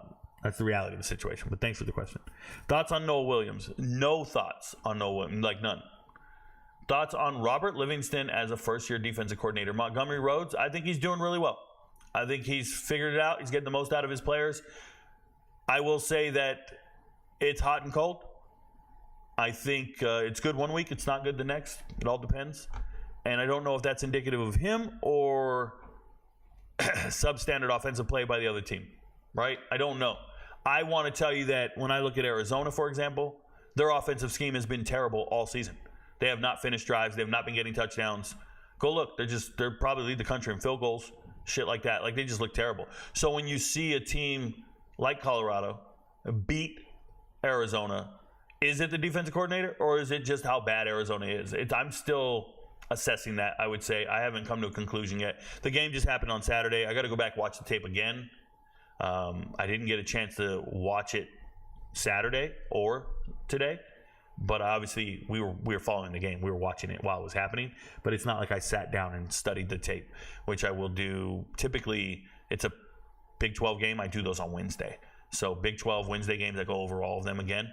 So Wednesday during the day, when you guys don't see me on live, I will be watching film on all the Big 12 teams, and I'll eventually go back and watch the tape. And we'll figure it out. Is it defensive scheme or is it substandard offensive play by Arizona? It's a combination of the two. It probably is. I'd imagine Arizona contributes to substandard offensive play. But Livingston, as a defensive coordinator himself, there's been some games they've been terrible. There's some games they've been pretty decent. So, it is what it is. It's all a learning process for guys like that coming over from the NFL. I'm not a homer. I'm not sold on it like anybody else is. I'm sure there's a lot of people that are. I'm just not there like that. I'm just not. Rico, do you think Aiden Childs has any potential at all? Sure. If he cuts down on the turnovers and he looks like he did yesterday, yeah. I mean, he does. Enough of all the scrubs. Appreciate what you do, Rico. Thank you so much, Preston Rowe. Asking out of curiosity, not trying to rush or anything, but are you dropping the early college video on Patreon? I look forward to the vids. Darius and Ray. There has never been a week I haven't dropped an early video. There is no reason to ask. It's always going to be made. I've never missed a game. I never missed a week. I don't miss my content creation quota, if you will. I get a little upset when people ask because it's not that you're pressing me or rushing me. It's you don't have faith in the platform. There's no reason to ask. I get it every day, bro. I'll wake up on a Tuesday. A game will be that night, and someone will wake up at 7, 8 a.m. and send me a DM and say, where are the picks? And I'm not a fucking monkey. I'm not a jester. I don't just jump to your call. I am working. I'm always working. I'm never just hanging out, shooting the shit. I'm not Netflix and chilling. I am entrenched in work. I will get to you when I get to you. So if you're asking for the early video, there's no reason to ask. Sit tight. Check your Patreon app as often as possible, and the video will eventually be posted. I will do a live stream on Discord eventually. I will get to it. I'm not prepared to get to it today. I'm not prepared to get to it right now. It's 11:15 at night, and I'm still talking about results. I haven't even looked at the sports book yet. And I know we're late and we're behind on some lines. That's the reality of life, man. I'm after it. I'm getting after it. It's so obvious it's scripted, it's unwatchable. You're talking about NFL? I don't care about script. I just won't watch anything that... I just don't like what it stands for. Speaking of UCF and going off the rails, is UCF falling apart? They lost several players, redshirt portal, etc. Are they falling apart? Where were they at? When were they put together? When were they on top of the mountain or something? That's a group of 5 team that moved to the Big 12 last year. When were they amazing? Let me know. Remind me when they were amazing. When Scott Frost was there? Utah right now is a prime example of falling apart. Players are posting on socials, free me, and wasted talent. Offense coordinator just stepped down. Players are dropping F-bombs on the radio. Exactly. Yeah, exactly. That's when you know shit's going down. Shit's going wrong. Assessing talent is what New Mexico State is getting wrong, for sure. They brought in like 5 quarterbacks and started 4. So crazy. Crazy when they have a running back and still try to throw the ball. So they have 2 great running backs, right? McGowan and Mike Washington. And quarterbacks, some dude just came off the bench this last game and sparked the whole offense. And I've been watching 2 other dudes who couldn't throw a pass. This guy starts running. He's got the long curly hair. Can't stand him, bro. I'm like, what is this? Where has this kid been the whole time? That's a prime example of a coaching staff that doesn't know what they're doing. Shout out to Tony Sanchez. What up, dude? What up, Tony? What up, Antonio? Do you think Miami has an actual chance of winning a playoff game? They're not in the playoffs. That's a dumb question. The playoffs don't exist right now. If they're in the playoffs, then they have a chance to win a playoff game. They'll be paired up against somebody to play a playoff game. They got to qualify for it first. I don't know what you want me to say. I just got the Patreon. I wasn't sure. That's crazy. Hey, Rico, you probably have said it already, but why do you have a strong dislike for the NFL? I hate all the fans. I hate the league and what it stands for. I hate the players and all the criminals. I hate everything about it. There's nothing likable about the NFL. The NFL, you are not a fan of any player. You're a fan of colors. You're a fan of colors and logos. That's it. Because if that player gets traded to another team, you no longer support the player. You're just a fan of some colors and logos, and it's dictated by region or whatever. And the vast majority of NFL fans aren't college educated, so they're very ignorant. At least when I'm talking to a college football fan, they might be an alumnus. They might be an alumni. They might have gone to the school, maybe know somebody at the school. Bro, NFL has nothing associated with school. Some of the most ignorant, crayon-eating Neanderthals are NFL fans. And you can't have a normal conversation with them. They just want to go to a barbershop and argue. They just want to go to work and argue. They just want to debate and argue. The entire NFL fan base is so toxic because they think debate shows on ESPN is what sports is. They want to get on this live stream right now and just start talking to me and debating me about something. That's their whole thought process, their whole life, their whole thing. They don't even understand what it is to absorb information and learn. That's not part of their agenda. They just walk around with the chip on their shoulder like they're going to talk about something. And I can't stand it. Can't stand it. It's gross. I'm going to jump back to the results here, and I'll get back to you guys. Give me a second here. So talking about Wisconsin. Wisconsin showed up, beat the hell out of Northwestern. I predicted this. We were on the spread. Huge. I had this a lock in italics, shaded green, and underlined. If you don't know what that means, when you're looking at the chart, let me show you guys something. If there's a game like this, in italics, underlined, it was green, it was everything. It's different from the game right below it, which was also green, but not underlined, not italics. The more things I have on a line, the more confident I am in that pick. And I'm telling you, you should probably bet more money on that game. I don't dictate your unit size. I don't dictate your commitment to it, but that's what that means. Wisconsin, Northwestern, I believed in Wisconsin wholeheartedly. They found their running back, Tawee Walker, for whatever reason. They don't want to feed him a touchdown. We were on Tawee Walker. Anytime touchdown, it missed. It hurt. But we were also on the spread, obviously. Northwestern's not any good. Wisconsin is good. Wisconsin needs to be ranked. This is ridiculous. UCLA, Rutgers. Ethan Garbers goes out and plays the greatest game of all time. Ethan Garbers had a career game. We'll never see something like that from him again. He ran for X amount of yards. He threw for everything. Ethan Garbers. That was an all-time great game for Ethan Garbers. It was ridiculous. Rutgers couldn't stop him at all. Monungai goes out there, still rushes for 100 yards. It does not matter. Rutgers, this game was not this close, by the way. 35-32, not this close. Wake Forest, UConn. I told you guys before the game, I believe it was a coin flip game. And as much as I wanted to pick UConn, I understood Wake Forest had a better front seven. My talent chart told me Wake Forest was the better team. I can't believe in them. I can't bet on them. They've been playing terrible. And they still were pretty terrible in this game, but they got it done. They found a way to win and beat UConn. That's unfortunate. I wanted UConn to win this game. It would have been really cool. But it was a coin flip game. Cincinnati, Arizona State. Told the MVPs, take Cincinnati. I think they're covering the spread. It was 3.5 points. No problem. I really like Cincinnati's team. Sorsby didn't play that great of a game. Obviously, Arizona State was starting Jeff Sims at quarterback, so that's pretty bad. But I really, really like the way Kiner runs the ball. The offensive line with Kendra and them boys are just dominant. Everything about Cincy, they're a good team. People don't realize how good they are. They have a loss that was a miracle loss to Pitt. They would be 6-1 right now. They should be ranked. Like, that's how good they are to me. They're top 25 good. I'm telling you, man, Cincinnati's good. Nobody's listening to me. Louisiana, Coastal Carolina. I told the MVPs this is a lock. Put it on the chart. Louisiana's better than Coastal Carolina by more than 6.5 points, which was the spread. I believed in it. I stuck with it. Louisiana went out there, did their damn thing. One thing I'll say about this game is for the second week in a row, your boy Carter here, this tight end right here, Carter, over 100 yards. 2 weeks in a row now. Nobody's stopping him. He's always open. Teams need to figure that out. Woolridge, the Fresno State transfer, another 3 touchdowns, complete stud, almost 400 yards passing. Louisiana's the bee's knees. I really like Louisiana. They're really good. They're 6-1, only lost to Tulane. Still a very good team. South Carolina, Oklahoma. I was on the money line. South Carolina was an underdog in this game. Shout out to Vegas. You should have won a ton of money. This is a money line underdog. I told you they're not losing to Oklahoma. I don't care that Oklahoma has a great defense. Oklahoma has no wide receivers, no offense. They just fired a co-offensive coordinator in Seth Luttrell. If you don't know Seth Luttrell, he's the former head coach from North Texas. So having him on staff was probably a good thing. And now that he's gone, it's just you got to blame somebody. Another really huge issue here is Jackson Arnold came back in the game. Putting Jackson Arnold back in the game is a terrible thing. He burns his red shirt. He was supposed to red shirt and just be on the bench the rest of the year and transfer and leave. He comes back in the game. I think as a young man, when you guys ever had a girlfriend when you were a teenager and you ever break up? You ever break up because she wanted to be with somebody else? I personally can't relate to this. I'm just talking. But if you had a girlfriend who broke up with you because she wanted to be with somebody else, and then 2 weeks later, she comes back to you and says, oh, I need you. I want to be with you.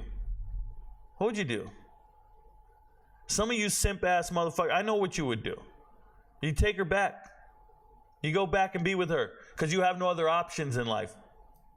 Because you're not committed to yourself. Jackson Arnold needs to be committed to himself. He should have stayed on the bench and refused to go in. He should have redshirted.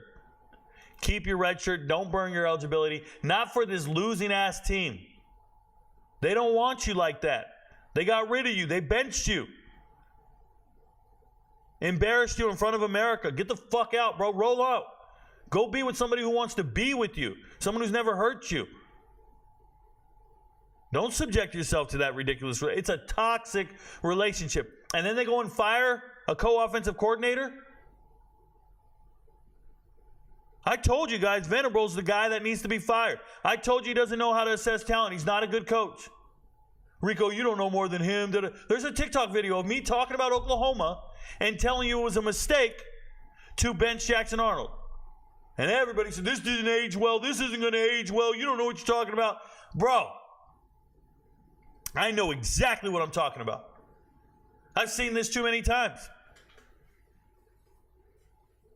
Never go back and be with somebody who broke up with you. Never. It's not going to work out.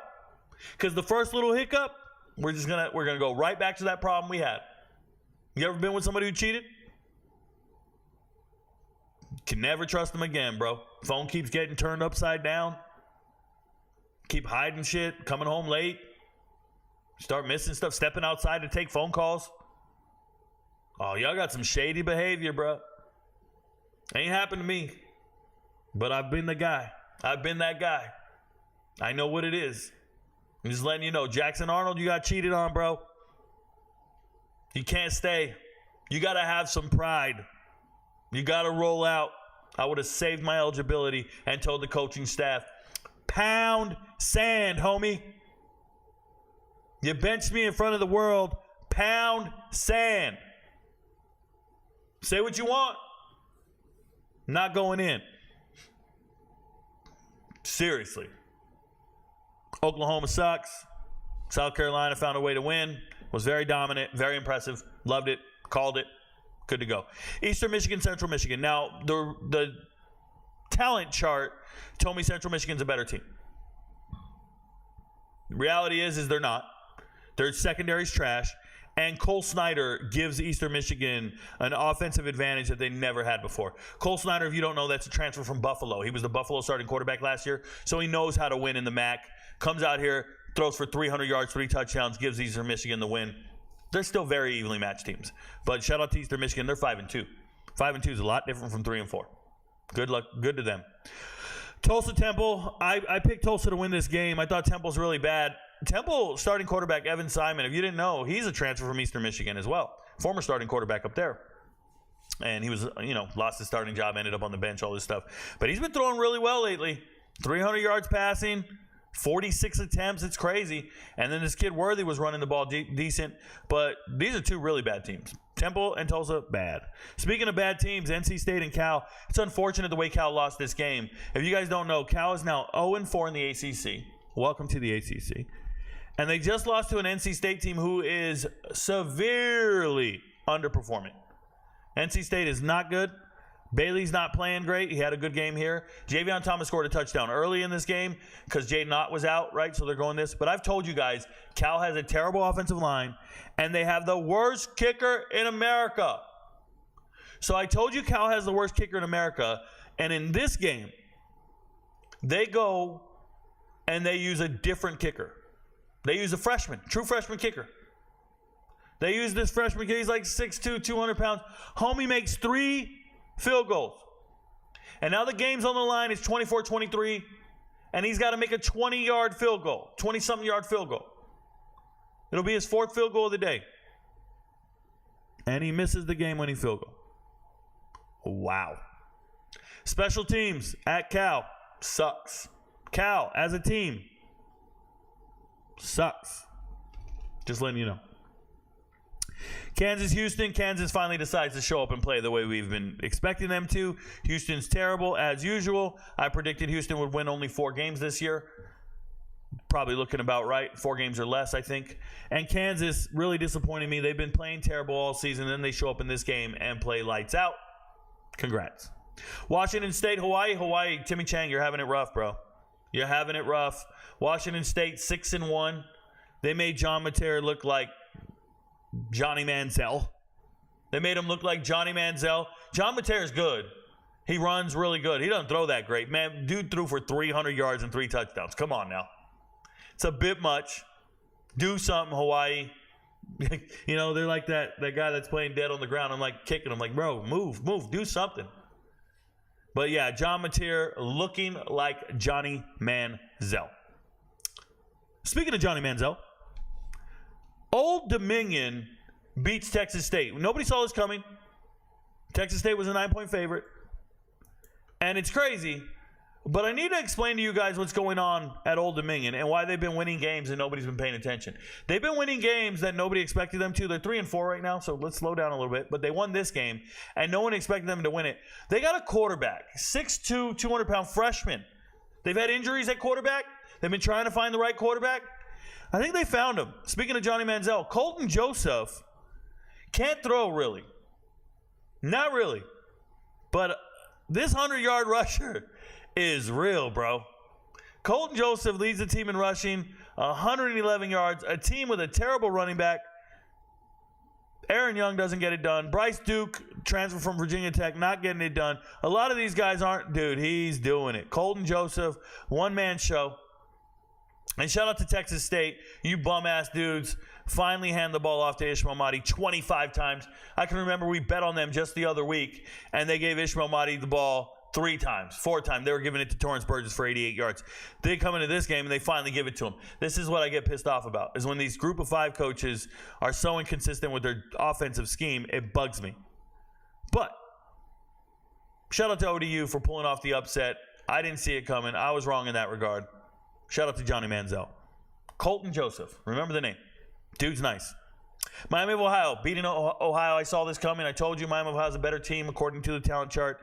Finally, Blaine Gabbert shows up and plays the way they anticipated in the preseason. Remember, he was first team All-MAC preseason as a quarterback. I said he's not that good. Well, this time he was. Against Ohio, he was. He did the right thing. He hit Cole McDonald, the Michigan State transfer, stud wide receiver. Mosey, running back, played well. Everybody played well for Miami of Ohio. That's an offensive explosion for them. 30 points is huge. They never really do that. Ohio, not the goods, bro. They literally put 14 up in the 4th just to make it look respectable. It wasn't respectable. Speaking of not respectable, man, I'm killing it with these segues. Kent State, Bowling Green. Bowling Green beats them 27-6, covers the spread. Kent State can't score, like usual. And Bowling Green just very boring, methodically beats these guys. Harold Fannin Jr. goes and gets 10 receptions for 171 yards. Looks about what I expect from him. Leading the country in receiving yards among tight ends. Harold Fannin Jr., he's a beast. And then you have Terron Stewart, 25 carries, 124 yards. I was a little worried because Terron Stewart's a great running back. He's just fragile. And they need to keep him fresh and not get him hurt. Western Michigan, Buffalo. Guys, I want to show you this box score real quick. And the reason I want to pull it up is Western Michigan has gold on their team. They have 3 really good running backs. The 3 really good running backs are this Abdus Salam, he's the third string guy now. He was second string last year. Last year's starter was Jalen Buckley. And Jalen Buckley is a very good running back. He's fragile. Just like Stewart.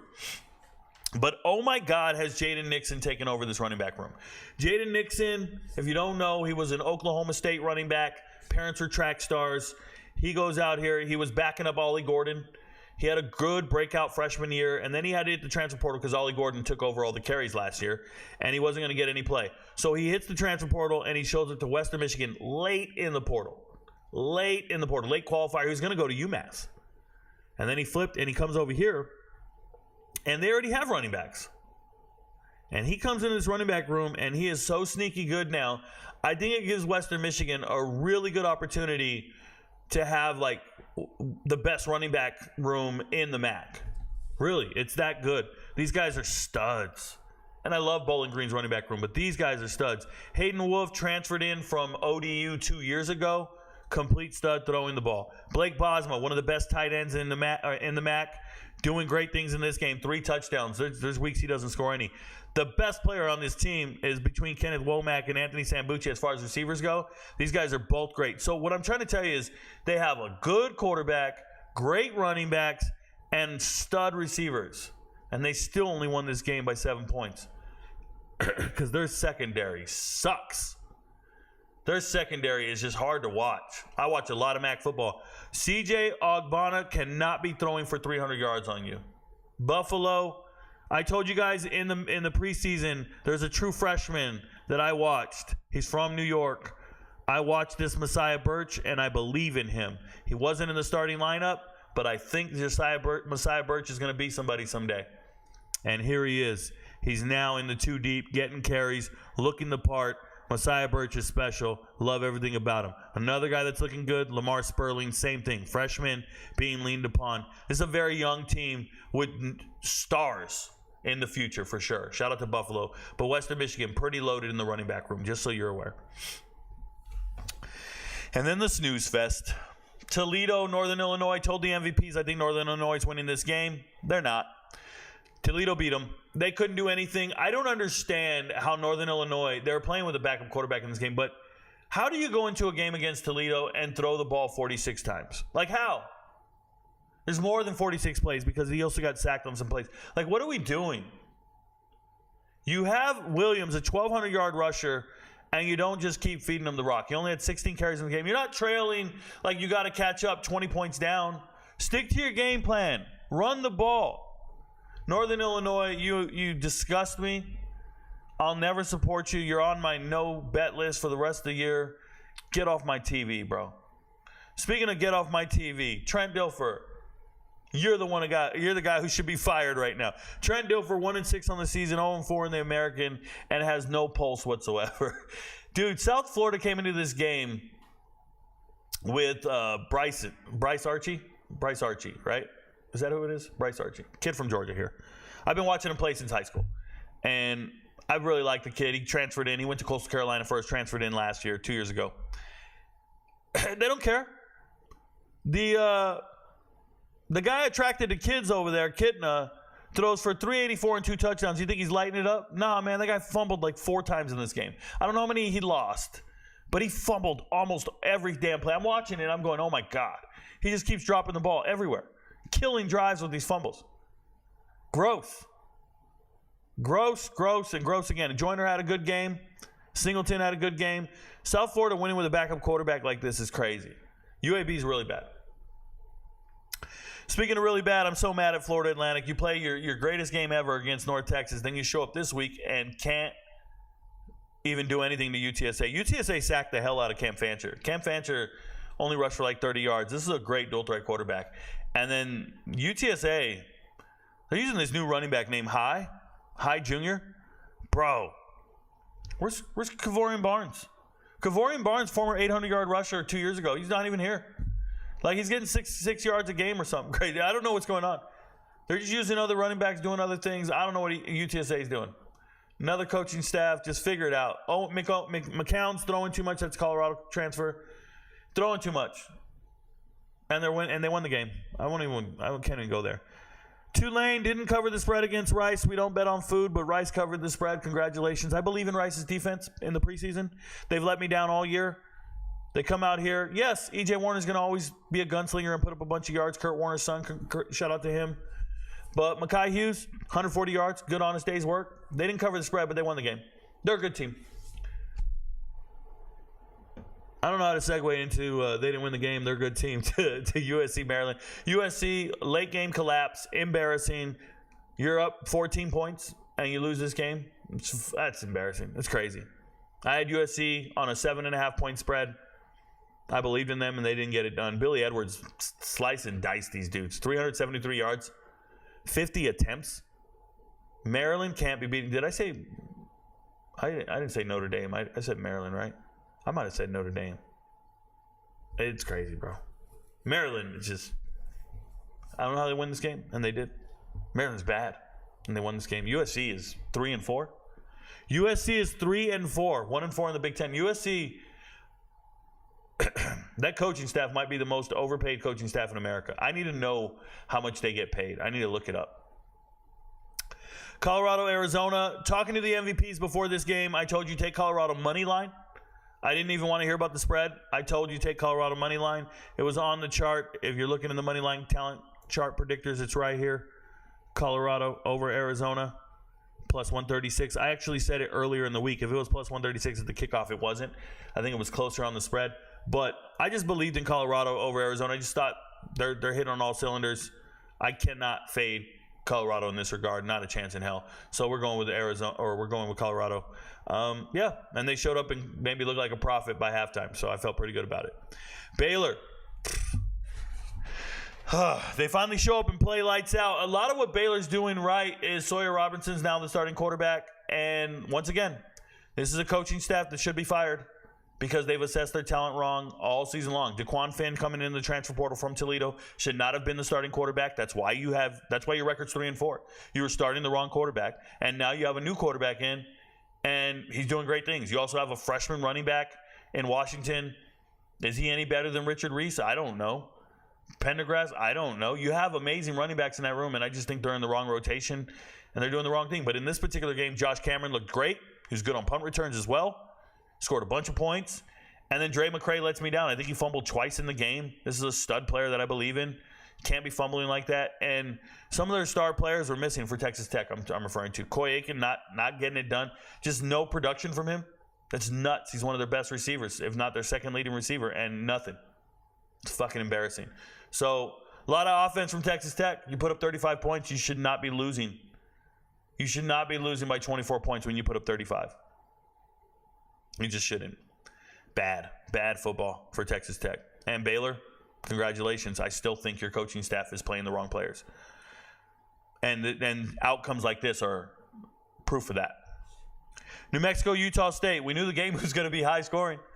Over-under by Vegas was 77. I laughed at it. I said, it's 77, guys. You got to take the under, right? No. You got to take the over. New Mexico, bro. Devin Dampier did throw 2 interceptions in this game. Or he might have had 2 fumbles. It was something. It was 2 turnovers. But Devin Dampier comes back and just leads this team. He can do it all, man. He can do it all. He's actually responsible for 5 touchdowns in this game. He threw 3, rushed for 2. And then that little Eli Sanders, the transfer from Iowa State, he's fast. New Mexico can score on anyone. You got to believe in New Mexico's offense. They can score on anyone. Devin Dampier doesn't belong in New Mexico. He's really good. He'd be a better starter at a lot of other teams. Devin Dampier is special. He really is. He's a sneaky athlete. It reminds me of Antoine Randall L. If you remember Antoine Randall L. Yeah, he does. Jalen Royals, wide receiver from Utah State, complete stud. First game I've really seen him go off this year. He was doing this all last year. So to see him get 11 receptions, 188 yards, not surprised at all. Petrus being that accurate really surprised me, but it's New Mexico. Their defense is bad. So, high-scoring game, 95 points. San Jose State, this is the bad beat of all bad beats, man. I really hate this one. So, we're covering the spread, no problem. San Jose State, for whatever reason, is not kneeling down the ball or something going wrong. Wyoming's calling timeouts. They can't even win the game. They're down 24-7, and they're calling timeouts to get the ball back. with like no time left on the clock. And then Wyoming gets the ball back and they score in one play. They still can't win the game, but they covered the spread with that one play. And then San Jose State gets the ball back, and now they decide to take knees and end the game. It was beyond uncalled for by both these teams. It's like they knew the spread, and they were doing their best to make sure they covered it. It was crazy. It was very, very... I'm not a conspiracy theorist, but it was very, very frustrating. San Jose State, they win the game. Wyoming's terrible. San Jose State's not. Georgia Southern, JMU. I told MVPs I couldn't bet on this game, and I didn't put JMU on the chart. They were 9.5-point favorites. I didn't put them on the chart. I don't care. I knew Georgia Southern can score points, and I felt they would be competitive. I didn't know they'd win the game, but I knew they'd be competitive. And usually when you guys see a favorite not on the chart, like people say I go chalk. I go chalk because I only put favorites on the chart. It's not true. When warranted, I'll put an underdog. But if I really believe in an underdog, I'm going to put it on the money line like I do. Or if you ever want to know if I believe in an underdog, look at the chart. If you don't see a favorite on there, it's because I believe in the underdog. Does that make sense? Right? The inverse. So if you don't see a particular favorite on the chart, it's because I believe in the underdog. And in this particular game would be a prime example of that. I believe in Georgia Southern, and I just don't believe in the consistency or lack thereof of James Madison. Shout out to J.C. French for playing out of his mind after coming back from injury from last week. Shout out to Jalen White. He's been dealing with a toe injury. Actually came out and played great. And then Burgess had a breakout game. I didn't expect that. But good stuff, Georgia Southern. 3-0 in the Sun Belt. Somebody better wake up. Then you got Vandy against Ball State. Vandy playing to the level of their competition, not covering the spread is hilarious. Diego Pavia dominating the game. Eli Stowers dominating the game. Doesn't matter. They didn't score enough points to cover the spread. It looks bad. It's not bad. They don't give a shit. They're winning, bro. They're 5-2. Don't tell Vandy nothing. They're 5-2. I think they've been preparing for their games a week in advance. They didn't prepare for Ball State. Mississippi, Arkansas State against Southern Miss. It was on the chart. Told MVPs we would cover this spread, and we got it right.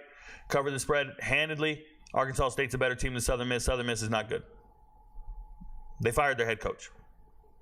I believe, today. Iowa, Michigan State, I missed. I got it wrong. I was really, really believing in Iowa. I thought Michigan State would struggle to score. I believe they might have initially, but Aiden Childs, no turnovers. Went out there and played well, hitting his freshman wide receiver, Nick Marsh. And then Iowa's offense, like I said, the ball goes to their worst player every single play. They're never going to win a game. Like, they're not going to win anything. They're bad, man. 4-3, 2-2 in the Big Ten, and they don't even look that good. Memphis, North Texas. We knew it was a shootout. This was a real shootout.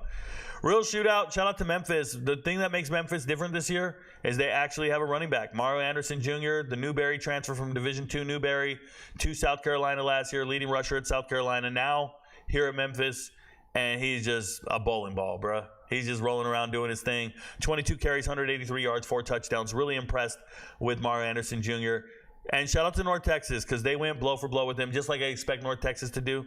It's unfortunate they've lost two weeks in a row now, but North Texas is a really good team. I'm still going to bet on North Texas offense every week. Vegas does not respect North Texas. I do. Kentucky, Florida. I told MVPs before the game on Saturday, I believe Florida was winning the game, but don't bet on it. And then I put it on the chart with an underscore. And I saw an MVP write on the Discord server and say, look at Rico missed so hard. I can't believe Rico missed on this. How do you miss on this shit? You studied football all day and you fucking missed on this. They scored 68. You said it would be under 40. And it's like, listen to yourself for a second. I said it would be under 40. What did Vegas have the game at? 40? 42? Vegas missed harder than me. What are we doing? Vegas created a line, and Florida went over that line by themselves. And all you DJ Lagway dudes need to calm the hell down. DJ Lagway played terrible. They didn't win because of DJ Lagway. They won in spite of that dude. 7 for 14? That's some Anthony Richardson shit. 7 for 14, 1 interception. Don't give me the 259 yards. On 7 completions? You're going to give the quarterback credit for that? Nah, that's yak all day. And then shout out to Baugh for 5 touchdowns. That's a freshman. They're bringing in young players. 5 touchdowns. Kentucky offense is gross. And it's going to look worse against a good Florida defense. It was a good play. Good performance. Shout out to Florida. Colorado State beating Air Force. The worst team in America offensively is Air Force. We took the Colorado State spread all day. I'll take it every single time. I know how bad the Air Force offense is. Vegas still hasn't figured it out. They keep putting lines out there like Air Force is good or they're the team they were last year. They are not good. And yes, Colorado State's bad. Yes, they played bad. Braden Fowler-Nicolosi had 1 completion or he had 20 other attempts. So he had 21 attempts. He had 20 attempts for like 90 yards. He has 1 completion for 85 yards, and then the rest was 20 attempts for 90. That's terrible. Terrible. I don't know what Colorado State's going to do. I mean, they're 2-0 in the Mountain West. They're 4-3 overall. I don't know what they're going to do. They're beating the worst teams. Speaking of the worst, Oregon State's got to feel bad. McCoy went ham. McCoy broke on a long run. Shout out to him. I've always loved McCoy. Giovanni McCoy from Idaho. He's a transfer from Idaho. I talked about him 2 years ago on TikTok. I told you guys one day he'll be starting in the Power 5, and he is. But Oregon State couldn't beat UNLV. UNLV 6-1, 4-0. UNLV's got some problems though. They're still trying to figure out their offense. Yes, they're throwing it to Ricky White now. Okay, cool. They still don't have a running game that resembles last year's. It's mainly their quarterback running. Williams, right? He's just running everywhere. He's still not throwing to all the receivers. He's only throwing to Ricky White. We can't trust him to throw to DeJesus at all. They do like this one end-around play to DeJesus a couple times a game, and then they don't throw to him any other times. So it's just not the right offensive flow for me. It's really frustrating. I don't think UNLV knows who they are offensively. I just don't. I think they're still trying to feel their way through that, and that kind of bugs me. Then TCU, Utah. Oh, by the way, we took UNLV to cover the spread, and they covered the spread. TCU, Utah also took TCU to cover the spread. We actually took a money line. They were underdogs at the beginning of the week. It was like a plus 200, and I was like, guys, they're going to beat Utah. Utah has got no offense. And TCU comes out here and wins the game. Yes, Money Parks breaks free for 1 touchdown in the third. But other than that, TCU wins the game. Now, TCU, you guys could have watched that game and been like, TCU sucks. I saw all the MVPs go, I'm fading TCU. They suck. I'm never betting them again. Bro, they're playing against one of the very best defenses in America. When ISS Utah's front 7, it is very good. So for TCU to go out there and win this game, I'm cool with it. A win's a win. I like it a lot. Shout out to TCU. Well, that's the whole slate of games. I'm going to go to the chat one last time, and then we'll wrap up the show. Thanks for being here tonight, guys. Thanks for watching. I appreciate you. And remember, we will be doing an early video and picks for the MVPs, but I'll probably have to do it tomorrow morning or early tomorrow morning. I have to do it some other time. It's almost midnight now. I went pretty long tonight, so appreciate you guys for being here. I just wanted to go over all the games, cover it all, kind of just sum up everything.